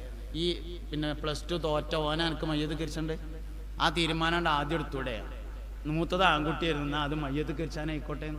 ഇത് അമ്മക്ക് എന്നാ വേണ്ട, ഞാൻ അവസാനം എന്തെങ്കിലും തീരുമാനിച്ചിട്ടുണ്ടോ? അതുമില്ല. ആദ്യം ഏതായാലും തീരുമാനിച്ചില്ല. കോഴിപ്പീടിക്കും പറ്റിയില്ലെങ്കിൽ ഇന്ന് അവസാനെങ്കിലും ഓനൊന്ന് മയ്യത്ത് കരിച്ചാനായി കിട്ടിയ തിരക്കളില്ല എന്ന് ആഗ്രഹിക്കുകയാണെങ്കിൽ കുഴപ്പമുണ്ടായിരുന്നില്ല. അതും തീരുമാനിച്ചിട്ടില്ല. എന്തൊക്കെ പറഞ്ഞാലും അവനാൻ്റെ മകൻ ബാക്കിൽ നിന്നിട്ട് അല്ലാഹുമ്മ ഗഫിർലി അബി, പഠിച്ചോനെ എൻ്റെ വാപ്പാക്ക് പൊറുക്കണേന്ന് പറഞ്ഞതും പള്ളിക്കല മൗലിയർ അല്ലാഹുമ്മ ഗഫിർ ലഹു എന്ന് പറഞ്ഞതും തമ്മിൽ വ്യത്യാസം ഉണ്ടാവും. ഞാനും പള്ളിക്കല മൗലിയർ തന്നെയാണ്, രണ്ടും വ്യത്യാസം ഉണ്ടാവും. അവനാൻ്റെ മക്കൾ എന്ന് കണ്ട് അല്ലാഹു അക്ബർ എന്ന് കൈയ്യട്ടണതും മൗലിയർ അല്ലാഹു അക്ബർ എന്ന് കൈയ്യട്ടണതും വലിയ വ്യത്യാസം ഉണ്ടാവും. അതൊന്നാണ്ട് ആദ്യം തീരുമാനിച്ചൂടെ? കുട്ടികളെ നന്നാവാൻ ആഗ്രഹിക്കാത്ത ആരും ഈ സദസ്സിലുണ്ട് എന്ന് അഭിപ്രായം എനിക്കില്ല. അങ്ങനെ ഉണ്ട്, നിങ്ങളാരും ഇങ്ങോട്ട് വരൂല്ല. കുട്ടികൾ നന്നാവരുതെന്ന് ആഗ്രഹിക്കാത്ത ആരും ഇങ്ങോട്ട് വരില്ലല്ലോ. വന്നവരൊക്കെ നന്നാവണമെന്ന് ആഗ്രഹിച്ചു വന്നതാണ്. 5 കാര്യങ്ങൾ ചെയ്താലേ കുട്ടികൾ നേരാവുള്ളൂ. 5 കാര്യം ജീവിതത്തിലുണ്ടായാൽ മക്കൾ നേരാവും. എന്താ 5 കാര്യം? ഒന്നാമത്തെ, നല്ല പേരിടണം കുട്ടികൾക്ക്. ഉദ്ദേശത്തിനനുസരിച്ച് ലക്ഷ്യത്തിനനുസരിച്ച പേരിടണം. എന്തിനനുസരിച്ച? അതിപ്പോൾ ഈ കുട്ടികളെ കാര്യം മാത്രമല്ല, നമ്മളൊരു കച്ചവടം തുടങ്ങുകയാണെങ്കിലും ലക്ഷ്യത്തിനനുസരിച്ച പേരിട്ടാലേ സംഗതി നേരാവുള്ളൂ. പേര് വേറെയും സാധനം വേറെയും ആവില്ല, പേരിനനുസരിച്ചാകുക. പഴയ കാലത്തൊക്കെ നമ്മളിങ്ങനെ പരിശോധിച്ച് നോക്കിയാൽ ഒരു 5 വീട് അല്ലെങ്കിൽ 10 വീട് നോക്കിയാൽ അതിലൊരു 5 ആളെ പേര് മുഹിയുദ്ദീൻ ഇക്കാരം, അല്ലെങ്കിൽ ഒരു 5 ആളെ പേര് മുഹമ്മദ് ഇക്കാരം, അല്ലെങ്കിൽ മഹമ്മദ് ഇക്കാരം, മമ്മി ഇക്കാരം, കുഞ്ഞാമത് ഇക്കാരം, ഒക്കെ ഒന്നാം സാധനം. ചെറിയ മാറ്റം വരുത്തി ഇട്ടു എന്നുള്ളതൊക്കെ മുഹമ്മദാണ്. പേര് വല്ലാതെ ശ്രദ്ധിച്ചിരുന്നു. ഇപ്പം നമ്മളിങ്ങനെയാണ് പറഞ്ഞുകാണ്ട് എന്തൊക്കെയോ സാധനം ഇട്ടിട്ട് അവസാനം മൗലിയരോട് വന്നിട്ട് ചോദിക്കും, ഉസ്താദേ ഹം ഹിം ഹും എന്നുള്ളതിൻ്റെ അർത്ഥം എന്താണ് എന്ന്. ഏത് ഡിക്ഷണറി തിരഞ്ഞാലും അതിൻ്റെ അർത്ഥം കിട്ടുക? പുതിയ ഡിക്ഷണറി ഇറക്കേണ്ടി വരും. എന്നാ മൂപ്പര് ഞാൻ കാണാനില്ല എന്ന് പറഞ്ഞാലോ മൗലിയർക്ക് തിരിയില്ല എന്നായി. ഇവൻ ഏതോ 29 അറബി അക്ഷരമുണ്ട്, വേറെ അഭിപ്രായത്തിൽ 28 അറബി അക്ഷരമുണ്ട്. അതിന് 4 എണ്ണം കൂട്ടിങ്ങാണ്ട് അത് ഏത് ഭാഷയിലും അർത്ഥം കിട്ടൂല. ഇപ്പൊ ചെന്തുക്കാരൻ എന്നുള്ളതിന്റെ അർത്ഥം എന്തേക്കാരം? മലയാളല്ലേ, ഒരു ഡിക്ഷണറിയിലും കാണൂല. പോത്താമ്പി എന്നുള്ളതിന്റെ അർത്ഥം എന്തേക്കാരം? ഒരു ഡിക്ഷണറിയിലും ഉണ്ടാവില്ല. കിൽക്കിത്തിരി എന്നുള്ളതിന്റെ അർത്ഥം എന്തേക്കാരം? ഒരു ഡിക്ഷണറിയിലും ഉണ്ടാവില്ല. എന്നാ അപ്പൊ അത് മലയാളമല്ലേ എന്ന് ചോദിച്ചപ്പോ എന്താ പറയാ? അറബിയിൽ നമുക്ക് തോന്നിയമാതിരി 4 അക്ഷരം കൂട്ടിങ്ങാണ്ട് മോലിയരോട് വന്നിട്ട് അർത്ഥം ഉണ്ടാക്കണം എന്ന് പറഞ്ഞാൽ പറഞ്ഞോ. പിന്നെ നെറ്റിൽ നോക്കിയെന്ന്, നെറ്റിൽ ഇങ്ങൾക്കും ഇഷ്ടംപോലെ അർത്ഥം കയറ്റി വിടാം. നെറ്റിൽ ആർക്കും കയറ്റാം, അവനാന് പോയിച്ച മാതിരിയൊക്കെ കയറ്റാം. ജൂതന്മാരെ നല്ലോണം കൈവച്ചിട്ടുണ്ട് പേരിനോടുത്ത്. ജൂതന്മാരെ നന്നായി കൈവച്ചിട്ടുണ്ട് പേരിനോടുത്ത്. മുസ്ലിം പേരുകൾ എന്ന് പറഞ്ഞാണ് നെറ്റിൽ വരുന്ന അധിക സാധനം ഡിക്ഷണറിയിലുള്ളതല്ല, ജൂതന്മാര് കയറ്റിവിട്ട സാധനങ്ങളാ. അത് ഇട്ടുങ്ങാണ്ട് നമ്മളിങ്ങനെ നടക്കുക. എന്നിട്ട് ഓനെ പിന്നെ കാലിക്കുലാത്താക്കണമെന്ന് ലക്ഷ്യം വെച്ചാൽ അങ്ങനെ നടക്കുക. പേര് എന്ത് ഉദ്ദേശത്തിലാണോ ആ ഉദ്ദേശത്തിനനുസരിച്ച് പേരിടണം. മുഹിയുദ്ദീൻ പേരിട്ടാലേ മുഹ്യിദ്ദീൻ ഷെയ്ഖിന്റെ പേരാണ് എന്ന് കരുതിയിട്ടതാണെങ്കിൽ അതേമാതിരി ഉണ്ടാവും. അബൂബക്കർ എന്ന് പേരിട്ട ആള് ഏറ്റവും ചുരുങ്ങിയത് ജോയിന്റ് സെക്രട്ടറി എങ്കിലും ആവുകയും ഞാൻ വെറുതെ പറഞ്ഞൊന്നല്ല ആവും. സ്റ്റേജിൽ വന്ന് ആരോ ചിരിച്ചുന്നുണ്ട്, ഓൽക്ക് അനുഭവം ഉണ്ട് എന്നാണ് ആ പറഞ്ഞതിന്റെ അർത്ഥം. ചിരിച്ചാതാണല്ലോ. അപ്പൊ സാഹസൊന്നും ചിരിച്ചിട്ടുണ്ട്. ഞാൻ പറഞ്ഞത് ശരിയാന്നാ മനസ്സിലായത്. അബൂബക്കർ എന്ന് പേരിട്ടാല് പക്ഷെ ഒന്നുണ്ട്, അബൂബക്കർ സിദ്ദീഖിന്റെ പേരാണെന്ന് കരുതി ഇടണം. വല്ലിപ്പാന്റെ പേര് എന്ന് കരുതിയിട്ടാൽ വല്ലിപ്പാന്റെ ഗുണം ഉണ്ടാവുള്ളൂ. എന്ത് കരുതിയിട്ടോ അത് വളരെ പ്രധാനമാണ്. പേരിന്റെ ഉദ്ദേശം വളരെ പ്രധാനപ്പെട്ടതാണ്. അതുകൊണ്ട് കുട്ടികൾ നേരാവണമെങ്കിൽ ഒരിക്കൽ ബഹുമാനപ്പെട്ട സയ്യിദുനാ ഉമർ ഇബ്നുൽ ഖത്താബ് റളിയല്ലാഹു അൻഹുവിന്റെ അടുക്കല് ഒരു സഹാബി വര്യൻ വന്നു മകനെ കുറിച്ച് പരാതി പറയാനാണ്. എൻ്റെ ചെക്കൻ എത്ര പറഞ്ഞാലും കേൾക്കൂലായിരുന്നു, കുരുത്തം കെട്ടോനാണ് പറഞ്ഞു. ഉമർ റളിയല്ലാഹു അൻഹു ചോദിച്ചു, എന്താ ഓന് പേരിട്ടതെന്ന് ചോദിച്ചു. അതിൽ ഓൻ്റെ പേര് ജുആൽ എന്നാണ് പറഞ്ഞു. വണ്ട് എന്നാണ് അതിൻ്റെ അർത്ഥം. അത് നടക്കൂല, നേരാവൂലായിരുന്നു. നേരാവൂല എന്ന് പറഞ്ഞു ഉമർ റളിയല്ലാഹു അൻഹു. പേര് വണ്ട് നിട്ടുകാണ്ട് ആള് നന്നാണെന്ന് പറഞ്ഞാൽ എങ്ങനെ നടക്കുക? അതുകൊണ്ട് നല്ല പേരിടണം, നല്ല പേരിടണം. നല്ല പേര് എന്ന് പറഞ്ഞാൽ നല്ലോരെ പേര് എന്നാണ് അതിൻ്റെ അർത്ഥം. നല്ല പേര് പറഞ്ഞാല് ഞമ്മക്ക് തോന്നിയ പേര് എന്നല്ല, നല്ലോരെ പേര്. ആയിഷാബീന്റെ പേര്, ഖദീജാബീന്റെ പേര്, അമ്പിയാക്കളെ പേര്.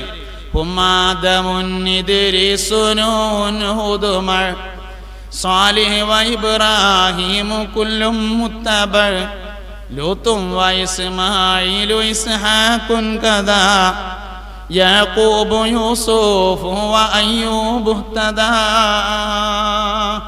ബദരീങ്ങളെ പേര് അലിഫൻ സുബൈറു യുബ്രിഉ സഅദുൻ സഈദുൻ ഹാനിഉ അസ്അദു ഇമ്രാനു വ ബയ്യുൻ ഉബയ്യുൻ അബ്ദുല്ലാഹ്. ബദരീങ്ങളെ പേര് ആകെ 313 ഉള്ളൂ. അതൊക്കെ ഇട്ട് തീർന്നില്ലേ എന്നാ നമ്മളെ വിചാരം. ഇല്ല, ഇനിയുണ്ട്, ഇഷ്ടം പോലെ ഉണ്ട്. നല്ലവരെ പേരിനാണ് നല്ല പേര് അറിയാം. അതുകൊണ്ട് നല്ല പേരിടണം. കുട്ടികൾ നന്നാവണോ, നല്ല പേരിടണം. ഇട്ടത് പേതാലും അങ്ങനായി. ഇഞ്ഞിടണേലും നോയിക്കളുണ്ട്. ഫോൺ നമ്പർ തിരഞ്ഞെടുക്കുകയോ വാട്സപ്പിൽ ബന്ധപ്പെടുകയോ വേണ്ട. പേര് പറഞ്ഞു കൊടുക്കുന്ന പരിപാടിയൊന്നുമില്ല. അത് നിങ്ങൾ തന്നെ ആലോചിച്ചിട്ടാൽ മതി.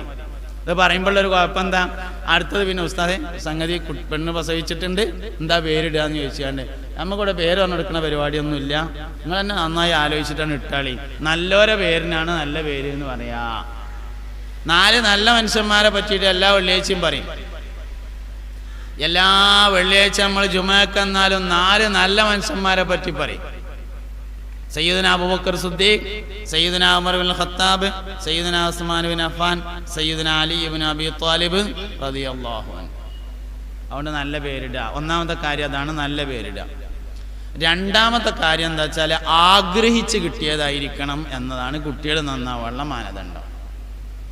കിട്ടിയപ്പോൾ വാങ്ങിയതായാൽ പോരാ, ആഗ്രഹിച്ചപ്പോൾ കിട്ടിയതായിരിക്കണം. നമ്മളൊക്കെ കുട്ടികൾ അധികവും ചില കാര്യങ്ങൾ നമ്മളിങ്ങനെ കുട്ടികളെ കേൾപ്പിച്ച് പറയാൻ പറ്റാത്തതാണ്. പിന്നെ ഇപ്പോൾ കുട്ടികളില്ലാതപ്പോൾ നിങ്ങളെ കിട്ടൂലല്ലോ. അതുകൊണ്ട് പിന്നെ പെണ്ണുങ്ങൾ വരണമെങ്കിൽ എന്തായാലും കുട്ടികളൊപ്പം തന്നെ വരുള്ളൂ. അതുകൊണ്ട് പറയില്ലാതെ നിർവാഹമൊന്നുമില്ല. ആഗ്രഹിച്ച് കിട്ടിയതായിരിക്കണം കുട്ടികൾ നേരാവണമെങ്കിൽ. പലപ്പോഴും നമ്മളെ കുട്ടികളെ നമുക്ക് ആഗ്രഹിച്ച് കിട്ടിയതാവണില്ല എന്നുള്ളതൊരു പ്രശ്നമാണ്. നിങ്ങൾ ഇന്നെ നോക്കണില്ലല്ലോ, നിങ്ങൾ ഇന്നെ നോക്കണില്ലല്ലോ, ഇന്നെ നോക്കിയാലേ ഞാൻ പറയുള്ളൂ. പലപ്പോഴും നമ്മളെ കുട്ടികളെ നമുക്ക് ആഗ്രഹിച്ച് കിട്ടിയതാണില്ല. പിന്നെ കല്യാണം കഴിഞ്ഞേക്കിന് തീരുമാനിച്ചായിരുന്നു നമുക്ക് 3 കൊല്ലത്തിന് കുട്ടി വേണ്ട സംഗതി ഉണ്ടായി. അപ്പോൾ പിന്നെ മൂപ്പര് പറയുകയാണെന്ത്, പടച്ചോൻ്റെ വിധിയല്ല, എന്താ ഇപ്പം കാട്ടുക, തന്നാ പിന്നെ വാങ്ങന്നേ. അങ്ങനെ കിട്ടിയ നേരാവില്ല. ചരിത്രത്തിൽ നല്ല കുട്ടികളൊക്കെ നല്ലോണം പൂതി വെച്ചിട്ട് കിട്ടിയ കുട്ടികളായിരുന്നു. സക്കരിയ നബി അലൈഹി സ്വലാം 90-ലധികം കൊല്ലം ദ്വാരന്നിട്ട് മൂപ്പർക്ക് അള്ളാഹു തആല ഒരു കുട്ടിനെ കൊടുത്തിട്ടുണ്ട്. നല്ലോണം ദ്വാരന്നിട്ട് കിട്ടിയ, ആഗ്രഹിച്ച് കിട്ടിയ കുട്ടികളാണ് ചരിത്രത്തിൽ അറിയപ്പെടുന്ന മക്കളൊക്കെ എന്ന് കാണാൻ പറ്റും. നമ്മളെ വേങ്ങര കോയപ്പാപ്പ എന്ന് പറഞ്ഞൊരാളുണ്ടായിരുന്നു, നല്ലൊരു സാലിഹായ മനുഷ്യൻ. കോയപ്പാപ്പാൻ്റെ വാപ്പാൻ്റെ പേര് മുഹമ്മദ് എന്നാണ്. അദ്ദേഹം കല്യാണം കഴിച്ചിട്ടുണ്ടായിരുന്നില്ല. അങ്ങനെ ഒരിക്കൽ അദ്ദേഹം ഒരു മുസാഫിറാണ്. അദ്ദേഹം ഇങ്ങനെ നടന്നു പോകും, പല സ്ഥലത്തേക്കും ഇങ്ങനെ നടക്കും. അങ്ങനെ ഒരിക്കൽ കൈപ്പറ്റ എന്ന് പറയുന്ന സ്ഥലത്തെത്തി. കൈപ്പറ്റ എന്ന് പറഞ്ഞ സ്ഥലത്ത് ഒരു സ്ത്രീ ഉണ്ടായിരുന്നു, കല്യാണം കഴിക്കാൻ സമ്മതിക്കാത്തൊരു സ്ത്രീ. എന്ത് പറഞ്ഞാലും വിവാഹത്തിന് സമ്മതിക്കില്ല, അങ്ങനത്തെ ഒരു സ്ത്രീ ഉണ്ടായിരുന്നു. അങ്ങനെ കോയപ്പാപ്പാൻ്റെ വാപ്പ മുഹമ്മദ്, കോയപ്പാപ്പാൻ്റെ പേരും മുഹമ്മദ് തന്നെ കേട്ടോ, അവരുടെ വാപ്പാപ്പാരൊക്കെ പേരും മുഹമ്മദ് എന്നാണ്. കോയപ്പാപ്പാൻ്റെ വാപ്പ മുഹമ്മദ് ആ പെരൻ്റെ താഴെ ചെന്നിട്ട് ഇങ്ങനെ മേപ്പിട്ട് നോക്കി. അതിൽ വീടിൻ്റെ ഉള്ളിൽ നിന്ന് സ്ത്രീ ഇങ്ങനെ മേലെ കൂടെ വന്നു നോക്കിയപ്പോൾ ഇങ്ങനെ ചോദിച്ചു, കല്യാണത്തിന് സമ്മതമാണോ എന്ന് ചോദിച്ചു. അതിലാന്ന് പറഞ്ഞു. ആലോചനകൾ നടന്നു, നിക്കാഹ് നടന്നു. ഒരു ദിവസം കോയപ്പാപ്പ അവിടെ താമസിച്ചു. അതിലൊരു കുട്ടി ഉണ്ടായി. കോയപ്പാപ്പൻ്റെ വാപ്പ മുഹമ്മദ് താമസിച്ചു ഒരു ദിവസം. അതിലൊരു കുട്ടി ഉണ്ടായി. പിന്നെ മൂപ്പര വൈക്ക് വന്നിട്ടില്ല. കുറേ കാലം കഴിഞ്ഞു. കുട്ടി ഇങ്ങനെ മദ്രസയ്ക്ക് പോകുമ്പോൾ വഴിയിൽ നിന്നൊരു പ്രായമുള്ള വയസ്സനായ ആളെ കണ്ടു.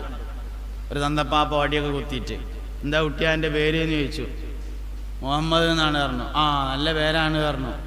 തലയിലിങ്ങനെ ഒന്ന് കയ്യച്ച് ഒന്ന് മന്തിരിച്ചു കൊടുത്ത്, നല്ലവണ്ണം പഠിക്കണം കേട്ടോ, വലിയ ആളാവണം കേട്ടോ എന്നൊക്കെ പറഞ്ഞാണ്ട് മൂപ്പര് പോയി.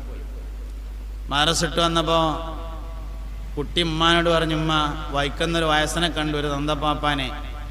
മൂപ്പരിങ്ങനെ പേരൊക്കെ ചോദിച്ച് തലയിൽ കൈയൊക്കെ വെച്ചിട്ടൊന്ന് മന്തിരിച്ചു ഇതൊക്കെ ചെയ്ത് നന്നാവാൻ പറഞ്ഞിട്ടുണ്ട് പറഞ്ഞു.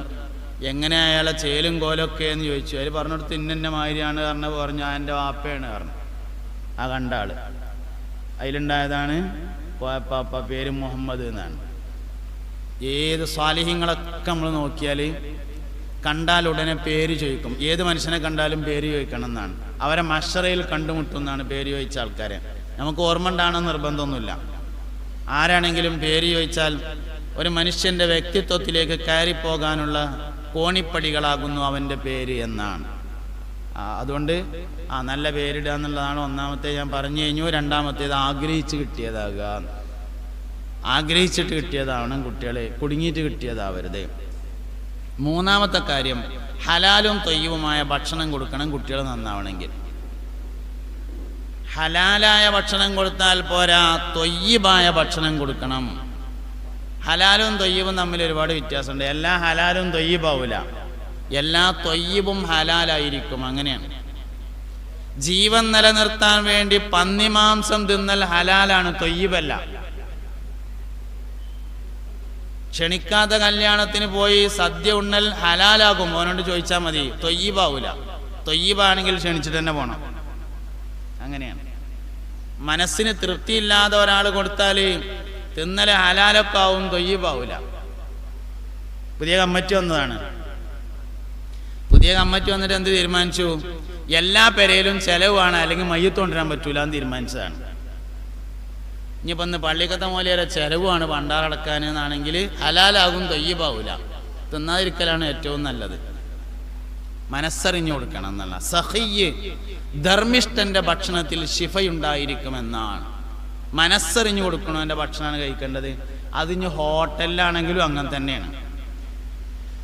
ഹോട്ടലിലാണെങ്കിലും അങ്ങനെ തന്നെയാണ്.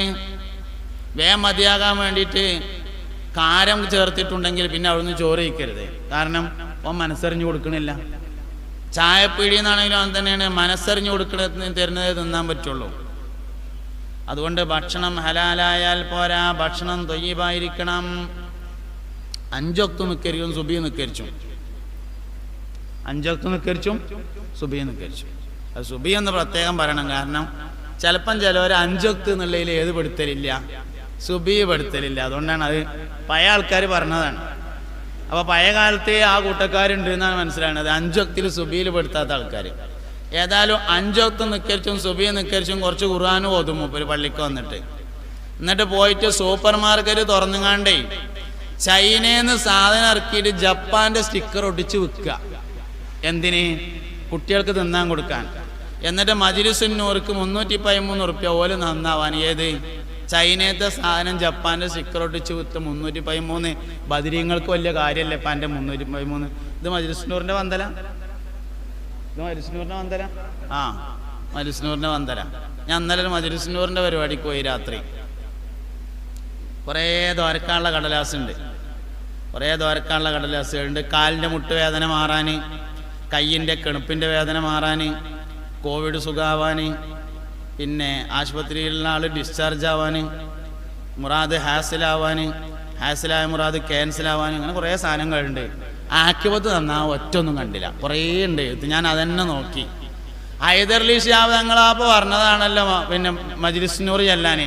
മൂപ്പര് കാൽമുട്ട് വേദന മാറാൻ മജ്ലിസ് നൂർ ചെല്ലിക്കോളി എന്നാണ് പറഞ്ഞതെന്ന് എനിക്ക് അഭിപ്രായമില്ല.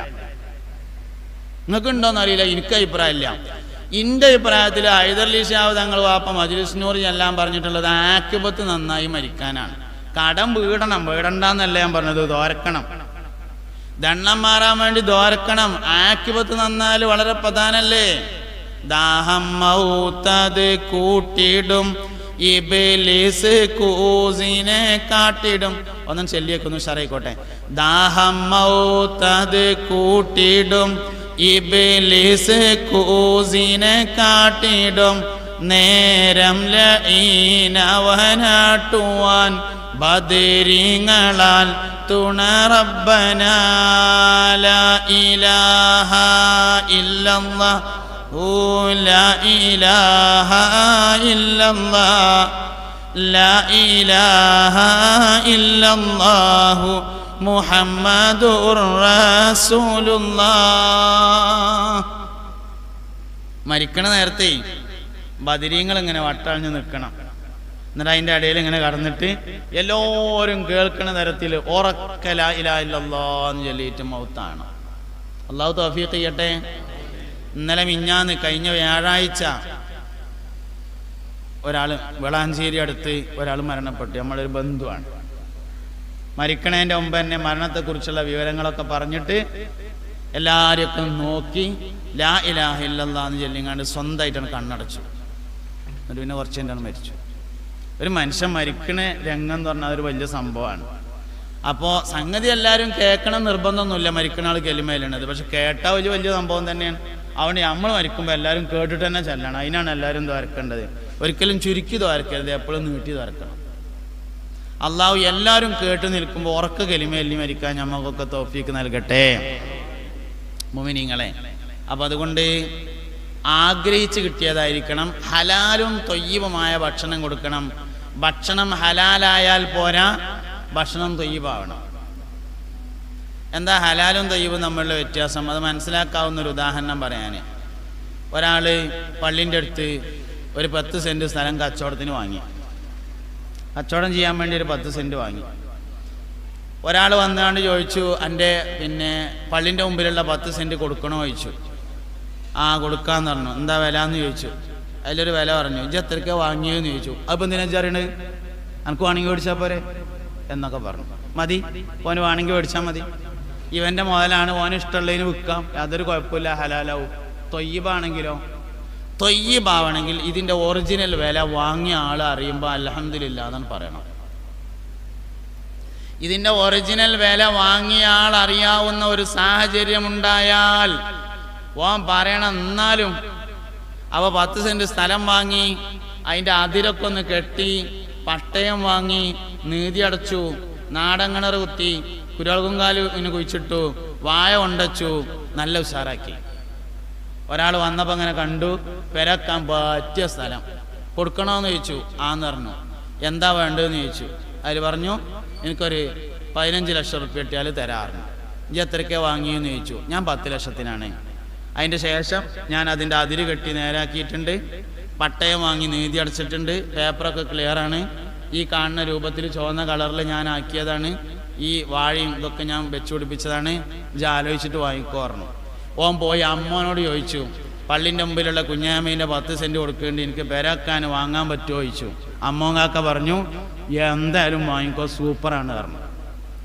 2 കച്ചവടക്കാരോട് ചോദിച്ചു, ഇങ്ങനെ ഒരു സ്ഥലം കൊടുക്കാണ്ട് എന്താ വാങ്ങണതിനെ പറ്റി നിങ്ങളെ അഭിപ്രായം എന്ന് പറഞ്ഞു. ഒരു കുഴപ്പമില്ല, ഉഷാറാവും, 15-ന് കിട്ടുകയാണെങ്കിൽ എന്തായാലും വാങ്ങാറുണ്ട്. വന്നുകൊണ്ട് അഡ്വാൻസ് കൊടുത്താൽ തൊയ്യിബായി. അതിനാണ് ഹലാലും തൊയ്യിബും തമ്മിൽ തിരിച്ചറിയാനുള്ള. അങ്ങനെ എല്ലാ വിഷയത്തിലേക്കും തൊയ്യിബ് എന്ന് പറഞ്ഞാൽ ഇന്നതാണെന്ന് പറയാൻ കഴിയൂല, അത് എല്ലാ വിഷയത്തിലും ഉണ്ടാവും. 950 രൂപക്ക് ജോലി എടുത്തിട്ട് 1000 രൂപ വാങ്ങിയാൽ തൊയ്യിബാവൂല. 1000 ഉറുപ്പ്യക്ക് പണിയെടുത്തിട്ട് 950 ഉറുപ്പ്യ വാങ്ങിയാൽ തൊയ്യിബായിരിക്കും. അതന്നെ വ്യത്യാസം. പണി കൂടുതലും കൂലി കുറവായിരിക്കണം, അപ്പോൾ തൊയ്യിബായിരിക്കും. ഇതങ്ങനെയല്ല, പണി വളരെ കുറച്ചുള്ളൂ, കൂലി ഭയങ്കര കൂടുതലാണെങ്കിൽ തൊയ്യിബാവൂല. വരുമാനം കുറേ ഉണ്ടാവുന്നേ ഉള്ളൂ. അവസാനം എവിടേക്കേ പോയി എന്ന് ചോദിച്ചാൽ വെള്ളത്തിൽ എഴുതിയമായിട്ടുണ്ടാവും, സാധനം ഉണ്ടാവില്ല. അതുകൊണ്ട് മക്കൾ നന്നാവണമെങ്കിൽ ഹലാലും ത്വയ്യിബുമായ ഭക്ഷണം കൊടുക്കണം. അതിൽ ഒരു അഡ്ജസ്റ്റ്മെൻറ്റും ഇല്ല. സത്യത്തിൽ 5 കാരണങ്ങൾ ഉണ്ടെങ്കിലും അതിൽ ഏറ്റവും പ്രധാനപ്പെട്ട കാരണം ഹലാലും ത്വയ്യിബുമായ ഭക്ഷണം കൊടുക്കാത്തതായിരിക്കും കുട്ടികൾ നന്നാവാത്തതിൻ്റെ കാരണം. കാരണങ്ങൾ 5 ഉണ്ട്, പക്ഷെ ഏറ്റവും പ്രധാനപ്പെട്ട കാരണം അതാണ്. ഗൾഫിലാണ്, അറബിനെ എത്തിങ്ങാനെ ചേർത്തിക്കാണ് മൂപ്പര്. പാപ്പറായി മേശന്റെ അടി കൂടെ വലിച്ചു. എന്നിട്ട് ഇവിടെ വന്നാണ്ട് കുട്ടികൾ നേരാകാൻ വേണ്ടി മദ്രസന്റെ ഒരു ഫ്ലോർ മുഴുവൻ വക. ഏത്? അറബി എത്തിങ്ങാനയിലാണ്. തൊയ്യിബാവ് എങ്ങനെ? അത് തിന്നാൻ കൊടുത്താൽ നേരാകുമോ? നിങ്ങളിനോട് ദേഷ്യപ്പെട്ടിട്ട് എന്താ കാര്യം? അങ്ങനെയാണ് സംഗതി ഉള്ളത്. ഹലാലും ത്വയ്യിബുമായ ഭക്ഷണം കൊടുക്കാതെ ഒരു കാരണവശാലും മക്കൾ നന്നാവുക എന്ന പ്രശ്നം ഉദിക്കുന്നേയില്ല. ഒരു നിലക്കും പ്രതീക്ഷിക്കേണ്ട, നടക്കൂല. വേറെയുള്ളതിനൊക്കെ അഡ്ജസ്റ്റ്മെന്റ് ഉണ്ട്, പക്ഷെ അഡ്ജസ്റ്റ്മെന്റ് ഇല്ലാത്ത ഒരേ ഒരു കാര്യം ഭക്ഷണം ഹലാലും ത്വയ്യിബുമായിരിക്കണം എന്നതാണ്. ഹലാലായാൽ പോരാ, ത്വയ്യിബായിരിക്കണം. അതുകൊണ്ട് വളരെയധികം സൂക്ഷിക്കേണ്ടതാണ്. നല്ല നിലക്കുള്ള ഭക്ഷണം കൊടുക്കണം, സന്തോഷത്തോടുകൂടെ ഭക്ഷണം കൊടുക്കണം. ഭക്ഷണത്തിന് വേണ്ടി ഉപയോഗിക്കുന്നത് ഹലാലും ത്വയ്യിബുമായിരിക്കണം. എങ്ങനെങ്കിലും മുതലുണ്ടാക്കിയിട്ട് നമ്മൾ ആകെ അധ്വാനിക്കുന്നത് നമ്മളെ മക്കൾക്ക് വേണ്ടിയിട്ടാണ്. അവർ നമ്മൾക്ക് ദുന്യാവിലും ആഖിറത്തിലും ഉപകാരമില്ലാത്തവരായി പോയാൽ പിന്നെ എന്താ കാര്യം? അതുകൊണ്ട് നല്ലവണ്ണം സൂക്ഷിക്കണം. നാലാമത്തെ കാര്യം ദീനിയും ദുന്യവിയുമായ ഇൽമു പഠിപ്പിക്കണം. മക്കൾ നേരാവണമെങ്കിൽ വിവരം പഠിപ്പിക്കാതെ നേരാവില്ല. ഏറ്റവും വലിയ വിവരം എന്ന് പറഞ്ഞാൽ ജീവിക്കാനുള്ള വിവരമാണ്. ഏറ്റവും വലിയ വിവരം ജീവിക്കാനുള്ള വിവരമാണ്. ദീനിയും ദുന്യവിയുമായ വിവരം പഠിപ്പിക്കണം. രണ്ടും ഒരേമാതിരി പഠിപ്പിക്കണം. രണ്ടും 3-ാം ക്ലാസ് ഉള്ളെങ്കിൽ ഒരു കുഴപ്പം ഉണ്ടാവില്ല. ഓന് ഭൗതികം 3-ാം ക്ലാസ് ഉള്ളൂ, മതപരം 3-ാം ക്ലാസ് ഉള്ളെങ്കിൽ ഒരു കുഴപ്പമില്ല. റബീഉൽ അവ്വലിന് ഓന് പന്തലിടാനും മാല കെട്ടാനും ഏറ്റവും മുമ്പന്തിയിലുണ്ടാവും. ഭൗതികം കുറയാണ്ട് പഠിച്ചു, ദീന് 3-ാം ക്ലാസ് ഉള്ളെങ്കിൽ എന്തിനാ ഈ വെള്ളിയാഴ്ച ജുമയ്ക്ക് പോകണതെന്ന് ചോദിച്ചു. പിന്നെ ഈ കോവിഡ് ഉണ്ടായ സമയത്ത് ഒരു ജില്ലാ കളക്ടർ ചോദിച്ചു, വെള്ളിയാഴ്ച പ്രാർത്ഥന ഓൺലൈനിലാക്കിയാൽ പോരേന്ന്. വിവരണ്ടായിട്ട് എന്താ കാര്യം? പേര് ഞാൻ പറഞ്ഞില്ല, ഞാൻ പേര് പറഞ്ഞിട്ട് കച്ചറ ഉണ്ടാണ്ടാച്ചിട്ടാണ്. വെള്ളിയാഴ്ച പ്രാർത്ഥന നമുക്ക് ഓൺലൈനിലാക്കിയാൽ പോരേ. ആര്? മാപ്പിള ജാതിൻ്റെ പേരുള്ള ഒരാൾ ചോദിച്ചതാണ്. മാപ്പിള ജാതിയുടെ പേര് നമുക്ക് കേട്ടറിയല്ലോ. ആ പേരുള്ള ഒരാൾ ചോദിച്ചതാണ് വെള്ളിയാഴ്ച പ്രാർത്ഥന ഓൺലൈനിലാക്കിയാൽ പോരേന്ന്. അതിനിപ്പോൾ അങ്ങനെ പള്ളിക്കൊക്കെ എന്നെ വരണം എത്ര നിർബന്ധമൊക്കെ ഉണ്ടോന്ന്. വിവരമില്ലെങ്കിൽ രണ്ടും ഇല്ലാഞ്ഞാൽ മതി, ഒരു കുഴപ്പം ഉണ്ടാവില്ല. ആൾ ഉഷാറായിട്ട് ജീവിച്ചോളും. വല്യമാക്കൊക്കെ വലിയ വിവരം ഉണ്ടായിട്ട് വിവരം ഉണ്ടാവണ്ടെന്ന് ഞാൻ ഈ പറഞ്ഞതിന് അർത്ഥമല്ല കേട്ടോ. ഞാൻ അങ്ങനെ എടുത്തുങ്ങാണ്ട് അത് പിന്നെ വാട്സപ്പിൽ കൂടെ വിട്ടുകൊണ്ട് സ്വീപ്പുണ്ടാക്കാൻ നിൽക്കണ്ട. വിവരം വേണം, രണ്ടും ഒരേമാതിരി വേണം. ഭൗതികമായി PhD ഉണ്ടെങ്കിൽ ദീനിലും PhD ഉണ്ടെങ്കിലേ സംഗതി നടക്കുള്ളൂ. ഭൗതികമായി ഒരാൾ എഞ്ചിനീയർ ആണെങ്കിൽ ദീനിലും എഞ്ചിനീയർ ആയിരിക്കണം, എന്നാലേ നടക്കുള്ളൂ. അല്ലെങ്കിൽ ദീൻ എന്തേ പറഞ്ഞതെന്ന് മനസ്സിലാവില്ല. ദീനിൻ്റെ ഒരു പ്രത്യേകത എന്താ വെച്ചാൽ, ഇസ്ലാം ദീനിൻ്റെ ഒരു പ്രത്യേകത എന്താ വെച്ചാൽ, ഓരോ ആളുകളുടെയും വിവരത്തിനനുസരിച്ചാണ് ഇസ്ലാം ദീൻ അയാളോട് സംസാരിക്കുക. എല്ലാവരോടും ഒരേമാതിരിയല്ല.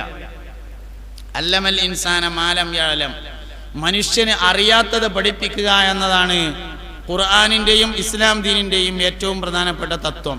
അറിയാത്തതെന്ന് പറഞ്ഞാൽ ഓരോ സമയത്തും അറിയാത്തത്. അപ്പം ഇയാൾക്ക് എത്രയാണോ അറിയുക അതിൻ്റെ അപ്പുറം. നാളെ ഒരാൾ ചോദിച്ചു എന്നോട്, നബി സല്ലല്ലാഹു അലൈഹി വസല്ലം കാപ്പി കൊടുക്കാം. പിന്നെ ബക്കറ്റ് പിരിവുണ്ട്, കാപ്പിയുണ്ട്. രണ്ടും ഒന്നല്ല, രണ്ടും വേറെ വേറെയാണ്. കാപ്പി വേണ്ടവർ കുടിച്ചാൽ മതി, ബക്കറ്റിൽ എല്ലാവരും കൈയിടണം. തലിമിങ്ങളൊന്നും ഇടണ്ട, അതിലടുത്തുണ്ടാവില്ല. അല്ലാത്തവർ ബക്കറ്റിൽ എല്ലാവരും ഇടണം. കാപ്പി ആവശ്യമുള്ളവർ കുടിക്കണം. നോട്ടം ഇങ്ങോട്ടാവുകയും വേണം. ഇങ്ങനെ കുടിക്കുക.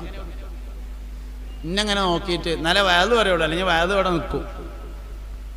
അങ്ങനെയാണ്. അപ്പം എല്ലാവരും കൂടെ നോക്കിക്കോളി, കൊടുത്താളി. യാ നബി സലാം അലൈക്കും, യാ റസൂൽ സലാം അലൈക്കും, യാ ഹബീബ് സലാം അലൈക്കും, സലവാത്തുല്ലാഹ്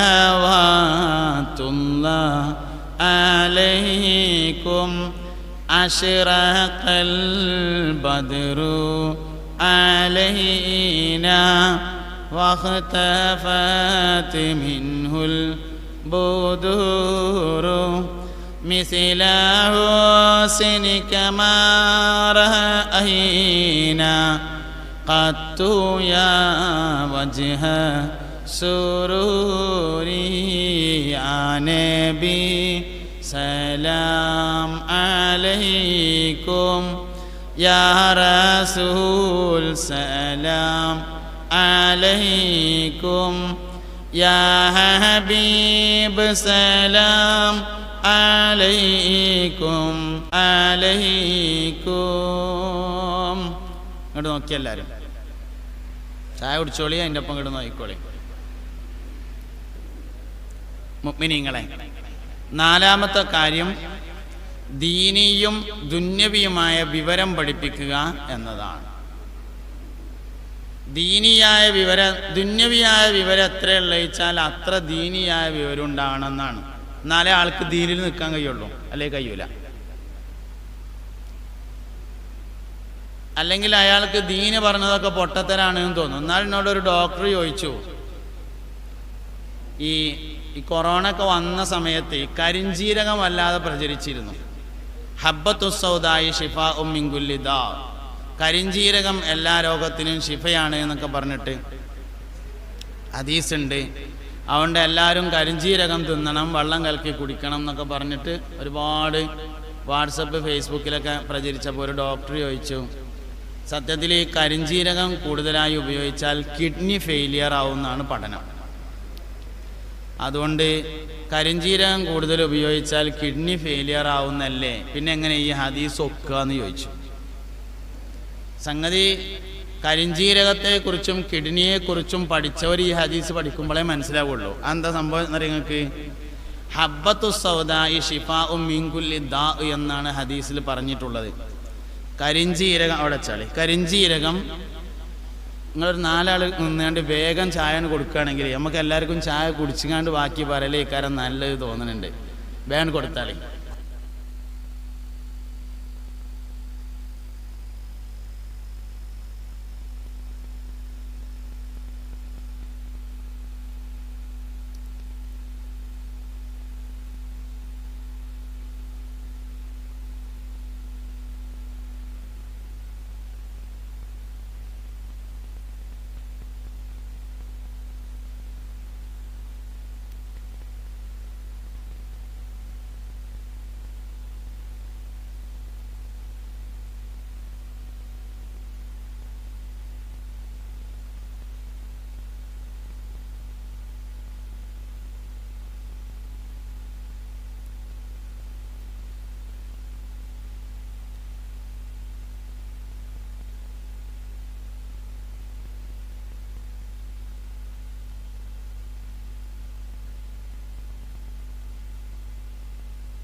ബിസ്മില്ലാഹിർ റഹ്മാനിർ റഹീം അൽഹംദുലില്ലാഹി റബ്ബിൽ ആലമീൻ അല്ലാഹുമ്മ സ്വല്ലി അലാ സയ്യിദിനാ മുഹമ്മദിൻ വ ആലിഹി വസഹ്ബിഹി അജ്മഈൻ.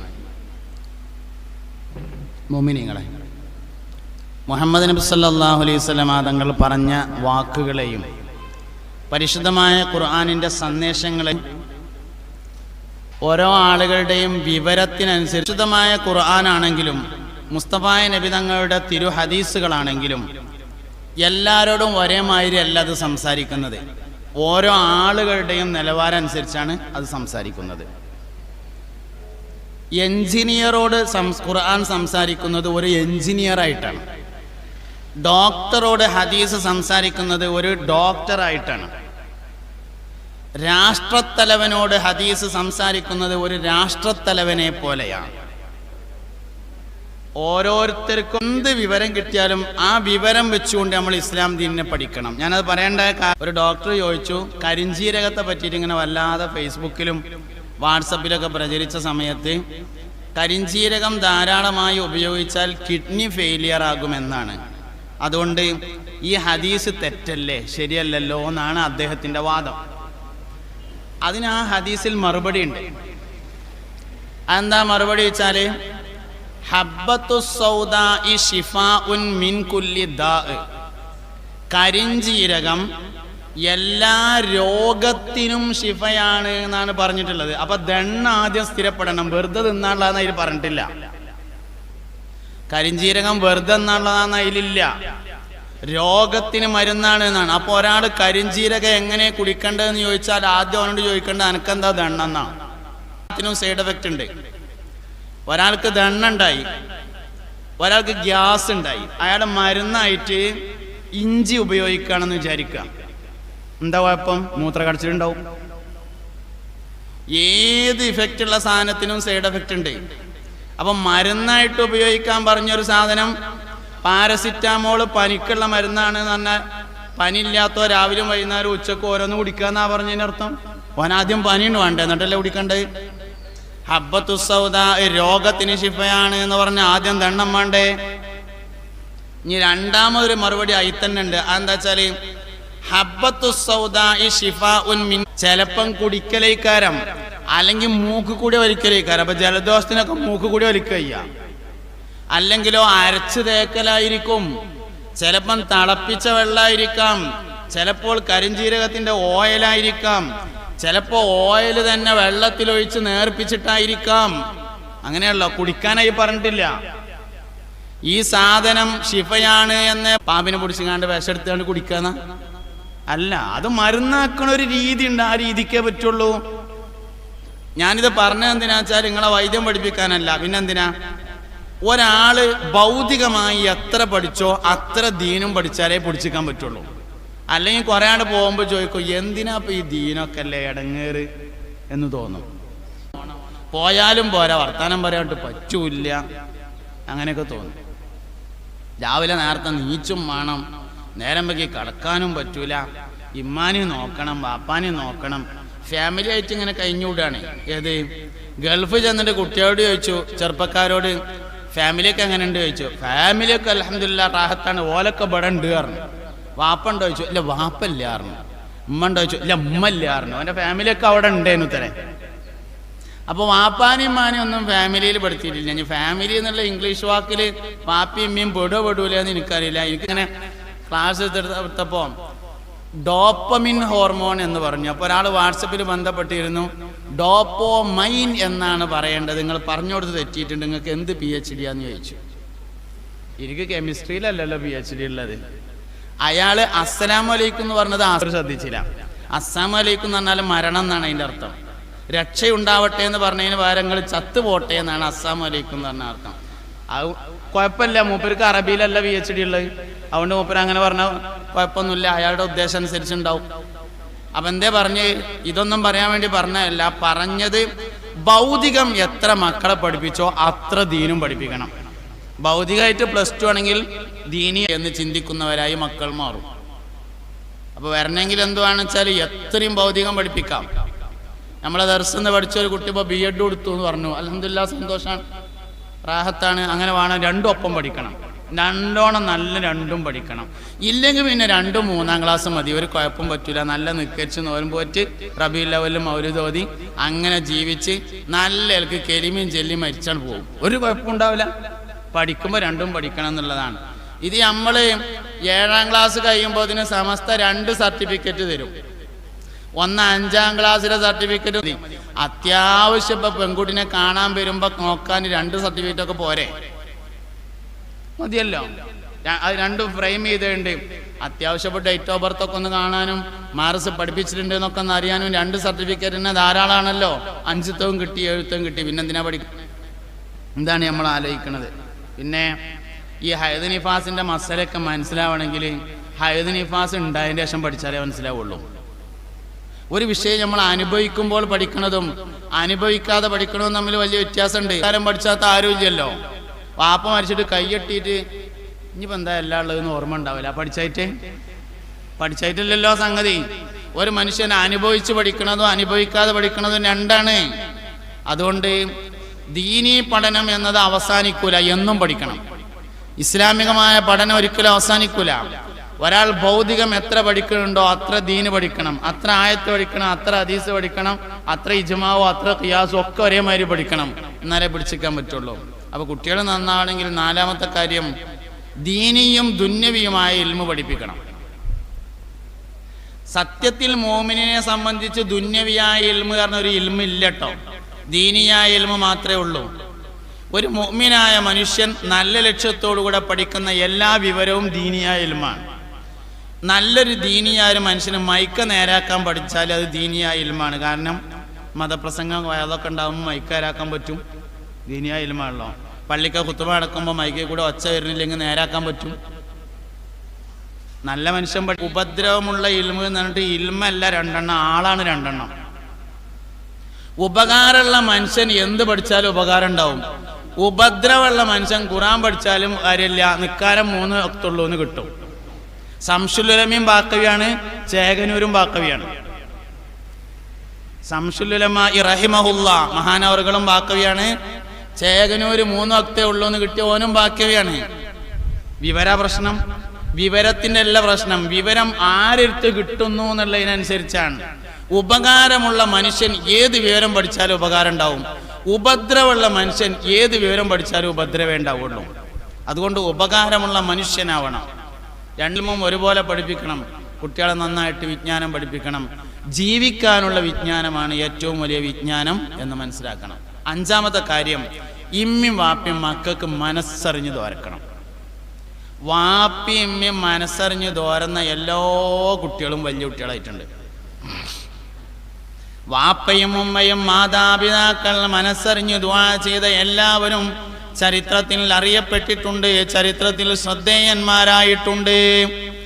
അതുകൊണ്ട് മാതാപിതാക്കൾ മക്കൾക്ക് വേണ്ടി നന്നായി മനസ്സറിഞ്ഞ് തോർക്കണം. സയ്യിദുനാ സക്കരിയ്യ നബി അലൈഹിസ്സലാമിന്റെ ദുആയുടെ അനന്തരഫലമാകുന്നു സയ്യിദുനാ യഹ്യ അലൈഹിസ്സലാം. ഇബ്രാഹിം നബി അലൈഹിസ്സലാം മക്കൾക്ക് വേണ്ടി തോർന്നിട്ടുണ്ട്. അല്ലാഹുമ്മ റബ്ബി ലാ തുഖ്സിനി ഹീന യുബാസൂൻ യൗമ ലാ യൻഫഉ മാലും വലാ ബനൂൻ ഇല്ലാ മൻ അത്തല്ലാഹ ബിഖൽബിൻ സലീം. മക്കൾക്ക് വേണ്ടി നല്ലോണം തോരക്കണം, നല്ലോണം തോരക്കണം. റബ്ബനാ ഹബ് ലനാ മിൻ അസ്വാജിനാ വദുരിയാതിനാ ഖുർറത അയുനിൻ വജ്അൽനാ ലിൽ മുത്തഖീന ഇമാമ. റബ്ബനാ ഞങ്ങളുടെ റബ്ബേ, ഹബ് ലനാ ഞങ്ങൾക്ക് നീ ഓശാരമായി നൽകണമേ, മിൻ അസ്വാജിന ഞങ്ങളുടെ ഇണകളിൽ നിന്ന്, വദുരിയാതിനാ ഞങ്ങളുടെ സന്താനങ്ങളിൽ നിന്നും, ഖുർറത അയുനിൻ കണ്ണിന് കുളിർമ നൽകണമേ, വജ്അൽനാ ഞങ്ങളെ നീ ആക്കണമേ, ലിൽ മുത്തഖീന ഇമാമ മുത്തഖീങ്ങൾക്ക് ഇമാമാക്കണമേ. ഭാര്യ അല്ലെങ്കിൽ ഭർത്താവ്, അതിനാണ് ഇണ എന്ന് പറയാം.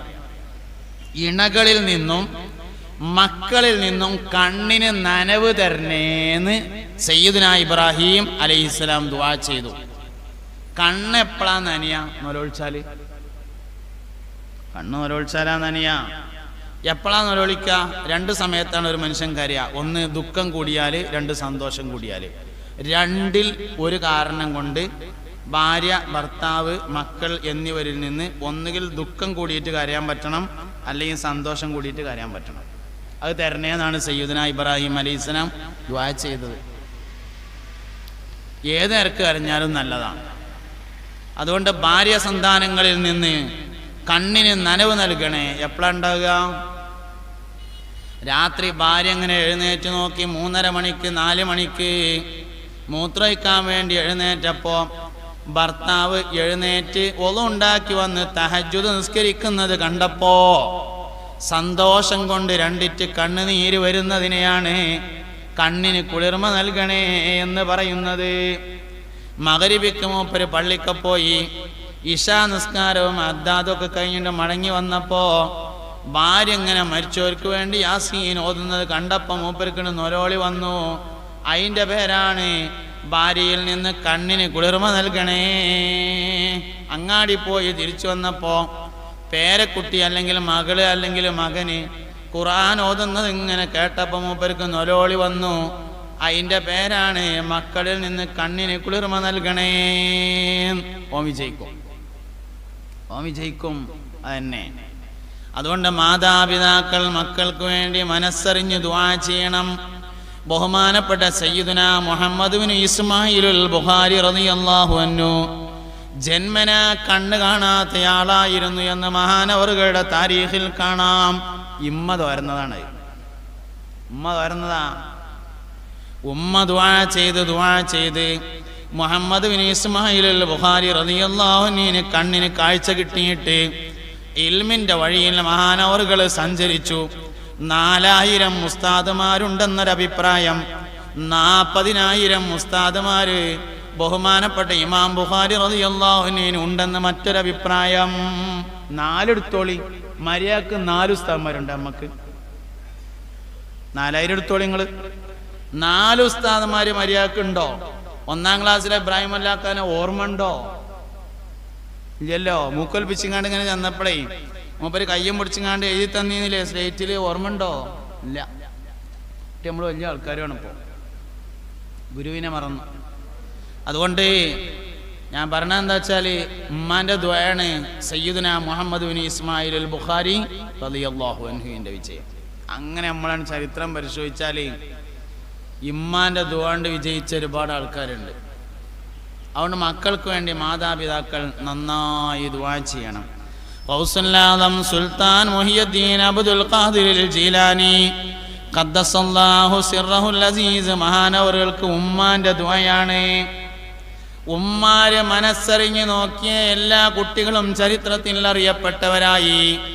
ബഹുമാനപ്പെട്ട സയ്യിദുനാ മൂസ നബി ഇബ്രാഹിം നബി അലൈഹിസ്സലാമിന്റെ വാപ്പ ചെറുപ്പത്തിൽ മരണപ്പെട്ടിട്ടുണ്ടെന്നും ആസർ എന്ന് പേരായത് മഹാനവറുകളുടെ എളാപ്പയാണെന്നുമാണ് സഹിയായ അഭിപ്രായം. സയ്യിദുനാ ഇബ്രാഹിം അലൈഹിസ്സലാമിനെ ഉമ്മ നോക്കിയതാണ്. മുത്തുനബി സല്ലല്ലാഹു അലൈഹി വസല്ലമ തങ്ങള് മുഹമ്മദ് മുസ്തഫ സല്ലല്ലാഹു അലൈഹി വസല്ലമ തങ്ങളെ ഉമ്മ നോക്കിയതാണ്. വാപ്പല്ല, വാപ്പ ജനിക്കുന്നതിന് മുമ്പ് മരണപ്പെട്ടിട്ടുണ്ട്. ഉമ്മാരെ മനസ്സറിഞ്ഞു നോക്കിയ കുട്ടികളൊക്കെ വലിയ സംഭവമായി. അൽ ഉമ്മു ഹിയ അൽ മദ്റസത്തുൽ ഊല, ഉമ്മയാകുന്നു ഒന്നാമത്തെ മദ്രസ എന്ന് ഹബീബുനാ റസൂലുള്ളാഹി സ്വല്ലല്ലാഹു അലൈഹി വസല്ലമ തങ്ങൾ പഠിപ്പിച്ചിട്ടുണ്ട്. ഞാൻ തോരുന്നോളാ, പക്ഷെ നിങ്ങളൊന്നും ഓർക്കൊണ്ടു. ഞാൻ തോരുന്നുണ്ട്, എനിക്ക് ദ്വയന്നല്ലേ പണി. നിങ്ങളൊന്നും ഓർക്കി അവനാൻ്റെ കുട്ടികൾ നേരാകാൻ വേണ്ടി. അങ്ങനെയൊക്കെ നമ്മളെ വർത്താനേ. ഏത് ഞാൻ ഏതായാലും ഇങ്ങനെ ആയിപ്പോയില്ല ഉസ്താദേ. അതായത് ഞാൻ ഇപ്പം ഏതായാലും നേരാവാൻ തീരുമാനിച്ചിട്ടൊന്നുമില്ല. അതല്ലപ്പം അതിൻ്റെ അർത്ഥം. ഞാൻ ഇപ്പം ഏതായാലും ഇങ്ങനെ ആയിപ്പോയി. അവനാ നേരാവാൻ തീരുമാനിക്കാതെ കുട്ടികൾ നേരാവുന്ന ഒരിക്കലും പ്രതീക്ഷിക്കണ്ട. ഉസ്താദെ ഞാൻ പണ്ട് അങ്ങനെയൊക്കെ ആയിരുന്നു, ഇപ്പം ഇങ്ങനെയൊക്കെ നേരായിട്ടുണ്ട്, എൻ്റെ കുട്ടികളുടെ കാര്യത്തിലൊന്നും തോരക്കൊണ്ടെന്ന് പറഞ്ഞാൽ ഓക്കെയാണ്. ആദ്യം നമ്മളാണ് നേരാവാൻ തീരുമാനം, കുട്ടികൾ നേരാവും. അൽ വലദു സിർറു അബീഹി എന്നാണ്. അൽ വലദു സിർറു അബീഹി, വാപ്പാന്റെ രഹസ്യമാണ് മകൻ എന്നാണ്, അല്ലെങ്കിൽ മകൾ എന്നാണ്. മാതാപിതാക്കൾ എന്താ ഉള്ളത് വെച്ചാൽ അതാ കുട്ടികളിൽ ഉണ്ടാകുക. മദ്രസയിൽ വായിക്കണത് കുട്ടി കേട്ടു എന്നുള്ള ഉറപ്പാണ്. വേറെ എവിടെ നിന്ന് കിട്ടിയത്? അത് പെരേന്ന് കിട്ടിയ തന്നെയാണത്. അത് പെരയിൽ അതാണ് ആ സാധനത്തിന്റെ പേരാ വിളിക്കല് അങ്ങോട്ടും ഇങ്ങോട്ടും. പിന്നെ കുട്ടി മാർസിലെന്ന് അടുത്തിരിക്കുന്ന കുട്ടിനെ വിളിക്കും. അല്ലാതെ കുട്ടിക്ക് എവിടെ, കുട്ടിക്ക് വഹയുണ്ടോ? കുട്ടിക്ക് വഹിയൊന്നുമില്ല. അള്ളാഹുവിൽ നിന്നുള്ള ചില ഇൽഹാമാത്തുകൾ ചില കുട്ടികൾക്ക് ഉണ്ടാവാന്നുണ്ട്.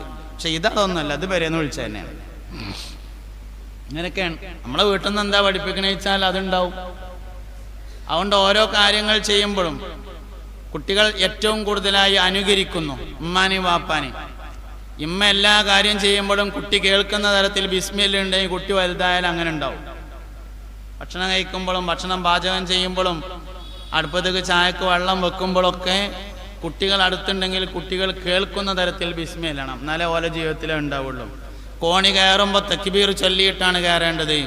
കോണി ഇറങ്ങുമ്പോൾ തസ്ബീഹ് ചൊല്ലിയിട്ടാണ് ഇറങ്ങേണ്ടത്. കോണി ഇങ്ങനെ കയറുമ്പോൾ അല്ലാഹു അക്ബർ തുടക്കത്തിലൊന്ന് എന്തായാലും പറയണം. മേലത്തോളം പറഞ്ഞാൽ അത്രയും നന്നായി. കോണി കയറുമ്പോൾ സ്റ്റെപ്പ് കയറുമ്പോൾ അല്ലാഹു അക്ബർ, ഉയരങ്ങൾ കയറുമ്പോൾ ഒക്കെ തക്ബീർ ചൊല്ലണം. ഉയരത്ത് നിന്ന് ഇറങ്ങുമ്പോൾ ഒക്കെ തസ്ബീഹ് ചൊല്ലിയിട്ടാണ് ഇറങ്ങേണ്ടത്. അങ്ങനെ വാപ്പിയും മീൻ ചെയ്താൽ കുട്ടികൾ അങ്ങനെ ചെയ്യും. ദീന് എന്ന് പറഞ്ഞത് പെരേന്നുണ്ടാവേണ്ട സാധനമാണ്. പെരയിൽ വീട്ടിൽ അതിനനുസരിച്ചുള്ള ചുറ്റുപാടുണ്ടാവണം. നമ്മൾ കുറേ നേരം വൈകിട്ട് കിടക്കും. പിന്നെ കുട്ടികൾ നേരത്തെ കിടക്കണം എന്ന് ആഗ്രഹിച്ചിട്ട് എന്താ കാര്യം? ആദ്യം പെരയിലുള്ളവർ നേരത്തെ കിടക്കുന്ന ഒരു സ്വഭാവം ഉണ്ടാക്കണം. പെരയിലുള്ളവർ നേരത്തേക്കും വേണം. വല്യപ്പ നീക്കും പള്ളിയേക്ക് പോകും. പേരക്കുട്ടികൾ ഒറ്റൊന്നും നീക്കൂല. സൂര്യൻ ഉദിച്ചിട്ട് മറ്റോടത്ത് ഇങ്ങനെ തട്ടുമ്പോൾ വല്യപ്പ ബൈക്കോളി ഒരു കുഴപ്പമില്ല, പെരയത്തെ കയ്യെത്തിനോടത്തുള്ള എല്ലാ ലൈറ്റും ഇട്ട് വെച്ചിട്ട് വേണം പോകാൻ. അയിമ കറണ്ട് ബില്ല് വരട്ടെ നമുക്ക് നോക്കാം. എല്ലാ റൂമിൽ നിന്നും വിളിക്കാൻ പറ്റിക്കോളണമെന്നില്ല. അതുകൊണ്ടാണ് ഈ ലൈറ്റ് ഇട്ടേക്കുക എന്ന് പറഞ്ഞതിൻ്റെ കാരണം. വിളിക്കാൻ പറ്റുമെങ്കിൽ വിളിക്കുക തന്നെ വേണം, ഇല്ലെങ്കിൽ ലൈറ്റേലിടണം. മൊത്തം ലൈറ്റ് ഇടാം. പുറത്തേക്ക് ഇറങ്ങുമ്പോൾ ആണെങ്കിൽ ഒരു ബെല്ലും അടിക്കാം. നേരം വെളുക്കുമ്പോൾ വിളിച്ചുണർത്തണമെന്ന്. ഈ ഉമ്മത്തിന് പറ്റിയ ഏറ്റവും വലിയ പരാജയം നേരം വൈകി കടന്നതും നേരത്തെ എഴുന്നേൽക്കാത്തതാണ്. ആ രണ്ട് സംഭവം ഏതെങ്കിലും ഒരു സമൂഹത്തിലുണ്ടോ അവർ വിജയിച്ചവരായിരിക്കും. അതുകൊണ്ട് നമ്മൾ ചെയ്യണില്ല എന്നുള്ളതാണ്. നമ്മളിൽ ഉണ്ടായിരുന്നു, അതൊക്കെ കൈമോശം വന്നുപോയി, നഷ്ടപ്പെട്ടു പോയി. തിരിച്ചു പിടിക്കാൻ കഴിയണം. ഇനിയിപ്പോൾ എന്താ കാട്ട്, കാലഘട്ടം ഇങ്ങനെ കായില്ല. ഇനിയിപ്പോൾ എന്താ കാട്ട്, ഞാൻ മാത്രം വിചാരിച്ചിട്ട് ഇപ്പം എന്താ കാര്യം എന്നാണ്. അനക്ക് മാത്രമേ വിചാരിച്ചാൽ എന്താ വരിക? നമ്മൾ ആലോചിക്കണം, എന്ത് കാലഘട്ടം ഇങ്ങനെ കായിപ്പോയി. കുഴപ്പമൊക്കെ കാലഘട്ടത്തിന്, ഓനൊരു കുഴപ്പമില്ല. കുഴപ്പമൊക്കെ ഇപ്പോൾ കാലഘട്ടത്തിന് അത്രേ. കാലഘട്ടത്തിനൊരു കുഴപ്പമില്ല, നമ്മക്കാണ് കുഴപ്പമുള്ളത്. നമ്മളൊന്ന് നേരാൻ തീരുമാനിച്ചാൽ മതി, അങ്ങനെ നടക്കും. അതിപ്പോൾ ഞാൻ മാത്രം വിചാരിച്ചിട്ട് എന്താ കാര്യം? എനക്ക് മാത്രമാണ് വിചാരിച്ചാൽ എന്താ പറ്റുക? എന്താ എനക്ക് മാത്രമാണ് വിചാരിച്ചാൽ? ഇജൊന്നാണ് നേരത്തെ നീച്ചു നോക്കാം, ഇജൊന്നാണ് നേരത്തെ കടന്നു നോക്കാം, ഇജ് ശേഷം ഖുർആൻ ഓതി നോക്കാം, ഇജൊന്ന് വെള്ളിയാഴ്ച നേരത്തെ പള്ളിയേക്ക് പോയി നോക്കാം, ഇജൊന്ന് നല്ല കാര്യങ്ങളിലാണ് കൂടി നോക്കാം. സംഗതി ഉഷാറാവുമല്ലോ. റബീഉൽ അവ്വൽ മാസമാണ്. എല്ലാ പെരയിലും മൗലിദ് നടക്കണം. എല്ലാ പെരയിലും അവനാൻ വയ്ക്കുമ്പോൾ ഓതിയാൽ മതി. മങ്കൂസ് മൗലിദ് ഇപ്പോൾ മിക്കവാറും ഒന്നാമത്തെ ഹദീസ് അതിൻ്റെ ബെയ്ത്തും എല്ലാവർക്കും അറിയാലോ. എന്നും അതന്നെ ആവർത്തിച്ച് ഓതിക്കാളി. ഇശാ മാരിവിൻ്റെ ഇടയിലോ അല്ലെങ്കിൽ ഇശാൻ്റെ ശേഷം എല്ലാ പെരയിലും മൗലിദ് നടക്കണം. മാസം തീർന്നേലടക്ക് ആരെങ്കിലും ഒരാളെ വിളിച്ചിട്ടൊരു ഭക്ഷണം കൊടുത്തുകൊണ്ടുള്ളൊരു മൗലിദും പെരയിൽ നടക്കണം. അതൊക്കെ ഒരു ബർക്കത്താണ്. അതൊക്കെയാണ് നമ്മളെ ഖൈറിൻ്റെയും ബറക്കത്തിൻ്റെയും സലാമത്തിൻ്റെയും മാർഗങ്ങൾ എന്ന് പറഞ്ഞത്. ഞമ്മക്ക് നിഅമത്ത്, ബർക്കത്ത്, സലാമത്ത് എന്നൊക്കെ പറഞ്ഞാൽ ചിക്കനാണ് എന്നാണ് മനസ്സിലായത്. ഓനവിടെ ഭയങ്കര റഹ്മത്താണ് എന്ന് പറഞ്ഞാൽ എന്നും ചിക്കൻ ഉണ്ട് എന്നാണ് അർത്ഥം വെച്ചത്. ഭയങ്കര നിഅമത്താണ് എന്ന് പറഞ്ഞാൽ എല്ലാം. ഒരിക്കൽ നബി സല്ലല്ലാഹു അലൈഹി വസല്ലം തങ്ങൾ ഇങ്ങനെ വയലു പറയാണ്, പ്രസംഗിക്കുകയാണ്. യുദ്ധത്തിന് വേണ്ടി പോകാൻ വേണ്ടി ഒരുങ്ങാണ്. സഹാബത്തെ, പൈസ ഇല്ല, നമ്മൾ ഏതായാലും പോകൽ നിർബന്ധമാണ്. അതുകൊണ്ട് എല്ലാവരും വരെ പോയിട്ട് ഉള്ളതൊക്കെ കൊണ്ടുവരികയായിരുന്നു. സഹാബത്തൊക്കെ വീട്ടിലേക്ക് പോയി. ഉസ്മാൻ റളിയല്ലാഹു അൻഹു കൊടുന്നതിലും ബർക്കത്തുണ്ടാകട്ടെ, ബച്ചയിലും ബർക്കത്തുണ്ടാകട്ടെ. അതായത് നമ്മളടുത്ത് ഉള്ളതിലും മാത്രമല്ല ബർക്കത്ത്, നമ്മൾ അങ്ങനെ വിചാരിച്ചേ. അല്ലാത്തതിലുണ്ട് ബർക്കത്ത്. കൊടുന്നതിലുണ്ടാവട്ടെ, വീട്ടിലുള്ളതിലുണ്ടാവട്ടെ. സിദ്ദീഖ് റളിയല്ലാഹു അൻഹു നിൽക്കുന്നുണ്ട്. ബഹുമാനപ്പെട്ട സയ്യിദുനാ സിദ്ദീഖുൽ അക്ബർ തങ്ങളോട് ചോദിച്ചു, നിങ്ങളെന്താ കൊടുന്നതെന്ന് ചോദിച്ചു. അതിൽ മൂപ്പരത് ചില്ലറ പൈസ ഉള്ളൂ. ചില്ലറ പൈസ ഉള്ളു, പെരയിലാതാള്. നബി, ഞാൻ അതാണ് കൊടുന്നത് പറഞ്ഞു. വീട്ടിലെന്താ ഉള്ളത് ചോദിച്ചു. എന്നേക്കാൾ ഹൈറായത് പറഞ്ഞു. കേട്ടുനിരുന്ന ഉസ്മാൻ റളിയല്ലാഹു അൻഹു പറഞ്ഞു, ഈ ദുന്യാവിൽ ആരെ തോൽപ്പിച്ചാലും സിദ്ദീഖിനെ മാത്രം തോൽപ്പിക്കാൻ കഴിയില്ല പറഞ്ഞു. കാരണം ഞാൻ 7000 ദിർഹം കൊണ്ടുവന്നിട്ടുള്ളത് പെരയിലുള്ളതിൻ്റെ പകുതിയാണ്. സിദ്ദീഖ് ചില്ലറ പൈസ കൊടുക്കുന്നത് വീട്ടിലുള്ളത് മുഴുവനുമാകുന്നു എന്ന് പറഞ്ഞു. സംഗതി ചില്ലറയാണെന്നുള്ള അല്ല പ്രശ്നം, അത് മുഴുവനുണ്ട് എന്നുള്ളതാണ്. അപ്പം എന്താ ഞാൻ പറഞ്ഞു വെച്ചാൽ, വീട്ടിലെ ബർക്കത്ത് അള്ളാന്റെ റസൂലാണ്. അത് പെരയിലുണ്ടോ ബർക്കത്ത് ഉണ്ടാവും, അതുണ്ടോ നിഅമത്ത് ഉണ്ടാവും. അതുണ്ടോ റഹ്മത്തുണ്ടാവും. അതുകൊണ്ട് റബീഉൽ അവ്വലാണ്. വെയ്ക്കും പോലെ ആണുങ്ങളുണ്ടെങ്കിൽ ആണുങ്ങൾ, അല്ലെങ്കിൽ ഉമ്മാര് അല്ലെങ്കിൽ വല്യന്മാർ ആരാളുള്ള വെച്ചാൽ ഒരു ഹദീസ് മൗലിദ് എന്ന് ഇഷാമാരിവിൻ്റെ ഇടയിൽ മങ്കൂസ് മൗലിദിൽ ആദ്യത്തെ ഹദീസ് ഓതിയാൽ മതി. ഒരു ഹദീസും അതിൻ്റെ ബെയ്ത്തും പെരയിൽ നടക്കണം. ആണുങ്ങളുള്ളപ്പോൾ ആണുങ്ങൾ കൂടണം. ഈ 30 ദിവസം കഴിയുന്നതിലടക്ക് ഒരു ആരെങ്കിലും ഒരാളെ വിളിച്ചിട്ട് ഒരു ഭക്ഷണം കൊടുത്തുങ്ങാണ്ട്, ഈ ഭക്ഷണം കൊടുക്കുന്നതിൽ വലിയ സംഗതി ഉണ്ട്. അന്ന് നമ്മളെ കുട്ടികൾക്കും നല്ല ഭക്ഷണം കിട്ടും എന്നുള്ളതാണ്. ആത്തിപ്പറ്റ ഉസ്താദ് എവിടെ പോകുമ്പോഴും ആരെങ്കിലും ഭക്ഷണം വേണമെന്ന് ചോദിച്ചാൽ വേണ്ടാന്ന് അറിയില്ല. മൂപ്പരിപ്പോൾ എത്ര തിന്നാന്ന് നമുക്ക് എല്ലാവർക്കും അറിയാലോ, പക്ഷെ വേണ്ട അറിയില്ല. എന്താ പറയാന്ന് വെച്ചാൽ, അപ്പോൾ ഒരിക്കൽ ചോദിച്ചാൽ എന്തെങ്കിലും ഭക്ഷണം വേണ്ടാന്ന് പറയാത്തതെന്ന് ചോദിച്ചാൽ പറഞ്ഞു, നമ്മളെ പേരിൽ പെരക്കാർക്ക് നല്ല ഭക്ഷണം കിട്ടുമ്പോൾ അത് നടന്നോട്ടെ ആയിരുന്നു. ഞാൻ വന്നിട്ടില്ലേ ഇപ്പം അന്നവിടെ നടക്ക് നല്ല ഭക്ഷണം കിട്ടുമെന്ന്. അതുകൊണ്ട് സംഗതി നടന്നോട്ടെ, മുടക്കണ്ട, നമ്മളെന്തെങ്കിലും ഒന്ന് വർക്കത്തിന് തിന്നാൽ മതി, ബാക്കി ഓല് തിന്നോട്ടെ. ഒരു ദിവസം പുറത്തുനിന്ന് ഒരാളെ ആരെങ്കിലും അയൽവക്കത്തുനിന്നോ പള്ളിക്കെന്നോ ഒരു മുത്താലിമിനെ ആരെങ്കിലും ഒന്ന് വിളിച്ചിട്ട് ഒരു ഭക്ഷണം കൊടുത്തുങ്ങാണ്ട് ഒരു ദിവസം, എല്ലാ ദിവസവും നമ്മൾ ചെയ്യും വേണം. അങ്ങനെ വീട് ഒരു ഐശ്വര്യത്തിൻ്റെ വീടായി മാറണം. ഇസ്ലാമികമായ അന്തരീക്ഷം ഇതൊക്കെ നമ്മൾ കുട്ടികൾ കാണണം. അവരുടെ ജീവിതത്തിലേക്ക് അതിനെ പകർത്തണം. നമ്മൾ ചെയ്യണത് നമ്മളെ നിസ്കരിച്ചാൽ പോരാ, നിസ്കാരം നിലനിർത്തണം. ദാലിക്കൽ കിതാബു ലാ റൈബ ഫീഹി ഹുദൽ ലിൽ മുത്തഖീൻ അല്ലദീന യുഖീമൂന സ്വലാത്ത. നിസ്കരിച്ചാൽ എളുപ്പമുണ്ട്. നിസ്കാരം നിലനിൽക്കണമെങ്കിൽ മക്കളും പേരക്കുട്ടികളും കൂടിയാണ് നിസ്കരിക്കണം, നിലനിൽക്കുള്ളൂ. അതുകൊണ്ട് നിസ്കരിച്ചാൽ പോരാ, നിസ്കാരം നിലനിർത്തണം. നോമ്പ് വറ്റാൽ പോരാ, നോമ്പ് നിലനിർത്തണം. സദക്ക കൊടുത്താൽ പോരാ, സദക്ക കൊടുക്കൽ നിലനിർത്തണം. അതിന് കുട്ടികൾ കാണണം, മക്കൾ കാണണം, ഭാര്യ കാണണം, എല്ലാവരും കാണണം. നമ്മളെങ്ങനെ ചെയ്യണമെന്ന് നോക്കിയിട്ടാണ് വേറുള്ളവർ പഠിക്കണത്. ഒരു ഫക്കീറായ മനുഷ്യൻ വീട്ടിലേക്ക് കയറി വരുമ്പോൾ വായിലണ്ടടക്കുക, വായിലണ്ടടക്കുക. അത് കുട്ടികൾ കണ്ടു, ഇതിങ്ങനെ വേണ്ടതെന്ന് മനസ്സിലായി. അല്ല, വാപ്പ ഒന്നുമില്ല, എന്നാലും ഉള്ളേന്നൊരു വിരുന്നുകാരോടുള്ള സമീപനം, യാത്രക്കാരോടുള്ള സമീപനങ്ങൾ, വീട്ടിലേക്ക് വരുന്നവരോടുള്ള സമീപനങ്ങൾ, ഇതൊക്കെ മാതാപിതാക്കളിൽ നിന്നാണ് കുട്ടികൾ പഠിക്കുന്നത്, കണ്ടു പഠിക്കുകയാണ്. വീട്ടിലേക്ക് ഒരാൾ വിരുന്ന് വന്നാൽ ഇമ്മ എങ്ങനെ വർത്താനം പറയണത് നോക്കിയിട്ടാണ് കുട്ടികൾ പഠിക്കുന്നത്. വിവാഹബന്ധം ഹറാമായ ആളല്ലെങ്കിൽ ഉമ്മ ഒരു മറയുടെ അപ്പുറത്ത് നിന്നാണ് സംസാരിക്കുന്നത് എങ്കിൽ, അല്ലെങ്കിൽ ശരീരത്തിലെ മറക്കേണ്ട ഭാഗങ്ങളൊക്കെ ആണെങ്കിൽ കുട്ടികൾക്ക് മനസ്സിലായി ഇങ്ങനെ വേണ്ടത് എന്ന്.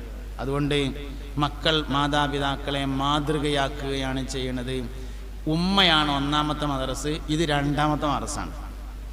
അൽ ഉമ്മുഹിയ അൽ മദ്രസത്തുൽ ഊല, ഉമ്മയാകുന്നു ഒന്നാമത്തെ മദ്രസ. റിയാദുൽ ഉലൂം ഹയർ സെക്കൻഡറി മദ്രസ രണ്ടാമത്തതാണ്, ഒന്നാമത്തെ അല്ല. അവിടെ എന്താ ഉള്ളച്ചാൽ അതേ ഇവിടെ ഉണ്ടാവുള്ളൂ. അല്ലാതെ ഇവിടുന്ന് 12ാം ക്ലാസ് പാസ്സായ സർട്ടിഫിക്കറ്റും കിട്ടി, പക്ഷെ പെരയിലില്ലെങ്കിൽ ഒരു കാര്യം ഉണ്ടാവില്ല. ഇത് രണ്ടാമത്തെ മദ്രസ, ഉമ്മ ഒന്നാമത്തെ മദ്രസ. അതുകൊണ്ടാണ് ഇങ്ങനെ രക്ഷിതാക്കളെ വിളിച്ചിട്ട് കാര്യങ്ങൾ പറയുന്നത്, രക്ഷിതാക്കളെ വിളിച്ച് ബോധവൽക്കരണം നടത്തുന്നത്. കാര്യം വേഗം മറക്കും. ഇപ്പം നമുക്ക് എല്ലാവർക്കും കേട്ടപ്പോൾ ഒരു ബോധം ഉണ്ടായി, മറക്കുമ്പോൾ ഇഞ്ഞും ഇതേമാതിരി രക്ഷിതാക്കളെ വിളിക്കണം, അപ്പം ഇഞ്ഞും പറയണം. അതന്നെ അള്ളാഹു സുബ്ഹാനഹു വ തആല നമുക്ക് എല്ലാവർക്കും സാലിഹീങ്ങളായ മക്കളെ പ്രദാനം നൽകട്ടെ. നമ്മളെല്ലാ മുറാദുകളെയും അള്ളാഹു ഹാസിലാക്കി തരട്ടെ. ഒരു ചെറിയ ദുആ നടത്താൽ. ഫാത്തിഹ. അഊദു ബില്ലാഹി മിനശ് ശൈത്വാനിർ റജീം. ബിസ്മില്ലാഹിർ റഹ്മാനിർ റഹീം. അൽഹംദുലില്ലാഹി റബ്ബിൽ ആലമീൻ അർറഹ്മാനിർ റഹീം മാലികി യൗമിദ്ദീൻ. നഅ്ബുദു വ ഇയ്യാക നസ്തഈൻ. ഇഹ്ദിനസ് സിറാത്തൽ മുസ്തഖീം സിറാത്തൽ ലദീന അൻഅംത അലൈഹിം ഗൈറിൽ മഗ്ദൂബി അലൈഹിം വലദ്ദാല്ലീൻ. ആമീൻ. ബിസ്മില്ലാഹിർ റഹ്മാനിർ റഹീം. ഖുൽ ഹുവല്ലാഹു അഹദുൻ അല്ലാഹുസ് സമദ് ലം യലിദ് കുഫുവൻ അഹദ്. ബിസ്മില്ലാഹിർ റഹ്മാനിർ റഹീം. ഖുൽ ഹുവല്ലാഹു അഹദുൻ അല്ലാഹുസ് സമദ് ലം യലിദ് വലം യൂലദ് വലം യകുൽ ലഹു കുഫുവൻ അഹദ്. ബിസ്മില്ലാഹിർ റഹ്മാനിർ റഹീം. ഖുൽ ഹുവല്ലാഹു അഹദുൻ അല്ലാഹുസ് സമദ് ലം യലിദ് വലം യൂലദ് വലം യകുൽ ലഹു കുഫുവൻ അഹദ്. ബിസ്മില്ലാഹിർ റഹ്മാനിർ റഹീം. ഖുൽ അഊദു ബിറബ്ബിൽ ഫലഖ് മിൻ ശർരി മാ ഖലഖ വമിൻ ശർരി ഗാസിഖിൻ. ഖുൽ അഊദു ബിറബ്ബിൻ നാസി മലിക്കിൻ നാസി ഇലാഹിൻ നാസ് മിൻ ശർരിൽ വസ്വാസിൽ ഖന്നാസ് അല്ലദീ യുവസ്വിസു ഫീ സുദൂരിൻ നാസി മിനൽ ജിന്നത്തി വന്നാസ്. സഹോദരങ്ങളെ, സ്വലാത്തിൻ്റെ കാര്യം ഒരിക്കൽ കൂടെ ഓർമ്മപ്പെടുത്തുന്നു. വരുന്ന വ്യാഴാഴ്ചയാണ്. ഈ നോമ്പിൻ്റെ ശേഷം നമ്മുടെ മക്ബറയിലേക്ക് വന്നവർക്കൊക്കെ നമുക്ക് ഇൻഷാ അല്ലാഹ് ദുആ ചെയ്യണം. ഈ സദസ്സിലും ദുആ ചെയ്യണം, സ്വലാത്തിലും ദുആ ചെയ്യണം. പിന്നെ ഇതിൽ പങ്കെടുക്കേണ്ട പല ആളുകളും രോഗികളാണ്. അതായത് ഒരു സഹോദരൻ 501 രൂപ സംഭാവന ചെയ്തിട്ടുണ്ട്. എന്ന പോലെ നമ്മുടെ മഹലിന് നേതൃത്വം കൊടുക്കുന്ന പലരും രോഗികളാണ്. വിദേശത്തുള്ള മക്കളൊക്കെ പ്രത്യേകം ദുആ ചെയ്യാൻ വേണ്ടിയിട്ടുണ്ട്. ഉസ്താദ് ദുആ ചെയ്യും. അല്ലാഹു കബൂലാക്കുമാറാവട്ടെ. അൽഹംദുലില്ലാഹി റബ്ബിൽ ആലമീൻ. അല്ലാഹുമ്മ സ്വല്ലി അലാ റസൂലിക സയ്യിദിനാ മുഹമ്മദിൻ വഅലാ ആലി സയ്യിദിനാ മുഹമ്മദ്. അർഹമർറഹീമായ റബ്ബേ, ഞങ്ങൾ പറഞ്ഞതും കേട്ടതും ഒരുമിച്ച് കൂടിയതും നീ സ്വീകരിക്കണേ. അറിഞ്ഞും അറിയാതെയും വന്നുപോയ എല്ലാ ചെറുതും വലുതുമായ തെറ്റുകുറ്റങ്ങളെ വിട്ടുപുറത്ത് മാഫാക്കണേ അല്ലാഹ്. ഉസ്താദുമാർ, ഞങ്ങളുടെ ബന്ധുക്കൾ, ഞങ്ങളെ സഹായിച്ചവർ, ദീനിയായ സഹകരിച്ചവർ, ദുആ ചെയ്യാൻ വേണ്ടി വസിയത്ത് ചെയ്തവർ എല്ലാവരുടെയും ഖബറിനെ സ്വർഗമാക്കണേ അല്ലാഹ്. ജീവിച്ചിരിക്കുന്ന ഉമ്മവാപ്പമാർ, ഉസ്താദുമാർ, ബന്ധുക്കൾ, ദുആ ചെയ്യാൻ പറഞ്ഞവർക്ക് ദീർഘായുസ് കൊടുക്കണേ അല്ലാഹ്. ആഫിയത്തും സിഹത്തും സലാമത്തും നൽകി അവരെയും ഞങ്ങളെയും നീ അനുഗ്രഹിക്കണേ റഹ്മാനെ. ഒരുപാട് പെടുത്തണേ അല്ലാഹ്. എല്ലാവിധ പ്രയാസങ്ങൾ, ബുദ്ധിമുട്ടുകൾ മാറ്റി സലാമത്തിലാക്കണേ റഹ്മാനെ. ബറക്കത്തിൻ്റെയും സലാഹിയത്തിൻ്റെയും വാതിലുകൾ ഞങ്ങൾക്ക് വേണ്ടി നീ തുറന്നു തരണേ റഹ്മാനെ. ഞങ്ങളുടെ എല്ലാവരുടെയും മക്കളെ സ്വാലിഹീങ്ങളാക്കണേ അല്ലാഹ്. അവർക്കും ഞങ്ങൾക്കും നാഫിയായ ഇൽമിനെ പ്രദാനം ചെയ്യണേ റഹ്മാനെ. ആണും പെണ്ണുമായ ഞങ്ങളുടെ മക്കൾക്ക് അനുയോജ്യരായി ഇണകളെ നൽകണേ റഹ്മാനെ. വിധവകൾ ധാരാളമുള്ള സദസ്സാണ്, ഖൽബിന് സബ്ർ നൽകണേ റഹ്മാനെ. അല്ലാഹുവേ, ഞങ്ങളെല്ലാവരെയും ദീനിൻ്റെ ഖാദിമീങ്ങളാക്കണേ അല്ലാഹ്. മാതാപിതാക്കൾക്ക് ഉപകാരമുള്ള മക്കളായി ഞങ്ങളെല്ലാവരെയും നീ മാറ്റണേ അല്ലാഹ്. അല്ലാഹുവേ, ദുന്യവിയും ഉഖറവിയുമായ എല്ലാ വിഷയങ്ങളെയും നീ പരിഹരിക്കണേ റഹ്മാനെ. ഖാലിഖായ റബ്ബേ, ഞങ്ങളുടെ എല്ലാ പ്രശ്നങ്ങൾക്കും നീ പരിഹാരമാകണേ അല്ലാഹ്. കടങ്ങളെ വീട്ടി സലാമത്താക്കണേ റഹ്മാനെ. കടക്കാരായി മരിക്കുന്നതിൽ നിന്ന് കാത്ത് സലാമത്താക്കണേ റഹ്മാനെ. അപകട മരണങ്ങളെ തൊട്ടും പെട്ടെന്നുള്ള മരണങ്ങളെ തൊട്ടും കാത്ത് രക്ഷിക്കണേ അല്ലാഹ്. അല്ലാഹുവേ, മരിക്കുന്നതിന് മുമ്പ് മരണ സൂചന ലഭിക്കുന്ന നല്ല മനുഷ്യരിൽ ഞങ്ങൾ നീ ചേർക്കണേ റഹ്മാനെ. പരിപൂർണമായ ഈമാനോടുകൂടി മരണം ഖൈറാകുന്ന സമയത്ത് ഞങ്ങൾ നീ മൗത്താക്കണേ അല്ലാഹ്. സിറാത്ത് പാലം വേഗമാക്കണേ റഹ്മാനെ. ഹൗദുൽ കൗസറിൽ നിന്ന് കുടിപ്പിക്കണേ ദയ്യാനെ. ഖാലിഖായ അല്ലാഹ്, മുത്തുനബിയോടൊപ്പം ജന്നാത്തുൽ ഫിർദൗസിൽ ഞങ്ങളെ നീ ഒരുമിച്ച് കൂട്ടണേ അല്ലാഹ്. അർഹമുർറാഹിമായ റബ്ബേ, ഈ പരിപാടി സംഘടിപ്പിക്കുന്നതിന് വേണ്ടി അധ്വാനിച്ചവർക്ക് വലിയ കൂലി നൽകണേ റഹ്മാനെ. സൗണ്ടും വെളിച്ചവും അതുപോലെ ക്യാമറയും മറ്റു സൗകര്യങ്ങളുമൊക്കെ ഏർപ്പാട് ചെയ്തവർക്ക് വലിയ കൂലി നൽകണേ അല്ലാഹ്. അല്ലാഹുവേ, ചായയും കടിയും വിതരണം ചെയ്തവർക്ക് നീ വലിയ പ്രതിഫലം നൽകണേ റഹ്മാനെ. അത് സ്പോൺസർ ചെയ്തവർക്ക് മുറാദ് ഹാസിലാക്കണേ അല്ലാഹ്. ചെറുതും വലുതുമായ സംഭാവനകൾ നൽകിയിട്ടുണ്ട്, എല്ലാം കബൂലാക്കണേ റഹ്മാനെ. അല്ലാഹുവേ, ഈ മദ്രസയ്ക്ക് വേണ്ടി അധ്വാനിക്കുന്നവർക്ക് നീ വലിയ കൂലി നൽകണേ റഹ്മാനെ. പള്ളിക്കും പള്ളി ദർസിനും വേണ്ടി പ്രവർത്തിക്കുന്നവർക്ക് വലിയ കൂലി നൽകണേ റഹ്മാൻ. ആഫിയത്ത് നൽകണേ റഹ്മാനെ. ഖാലിഖായ റബ്ബേ, പുരുഷന്മാരും സ്ത്രീകളുമായി ധാരാളം ആളുകൾ ഒരുമിച്ച് കൂടിയിട്ടുണ്ട്. എല്ലാവരുടെയും മുറാദിനെ നീ അറിയുന്നവനാണ്. എല്ലാം ഹാസിനാക്കണേ അല്ലാഹ്. اللهم اجعل جمعنا هذا جمعا مرحوما وتفرقنا من بعده تفرقا معصوما ولا تجعل منا ولا فينا ولا معنا شقيا ولا مطرودا ولا محروما. ألف بين قلوبنا وأصلح ذات بيننا واهدنا سبل السلام ونجنا من الظلمات إلى النور. اللهم ربنا تقبل منا إنك أنت السميع العليم وتب علينا إنك أنت التواب الرحيم واغفر ذنوبنا يا غافر المذنبين. آمين برحمتك يا أرحم الراحمين. سبحانك اللهم وبحمدك أشهد أن لا إله إلا أنت أستغفرك وأتوب إليك. بارك الله. السلام عليكم.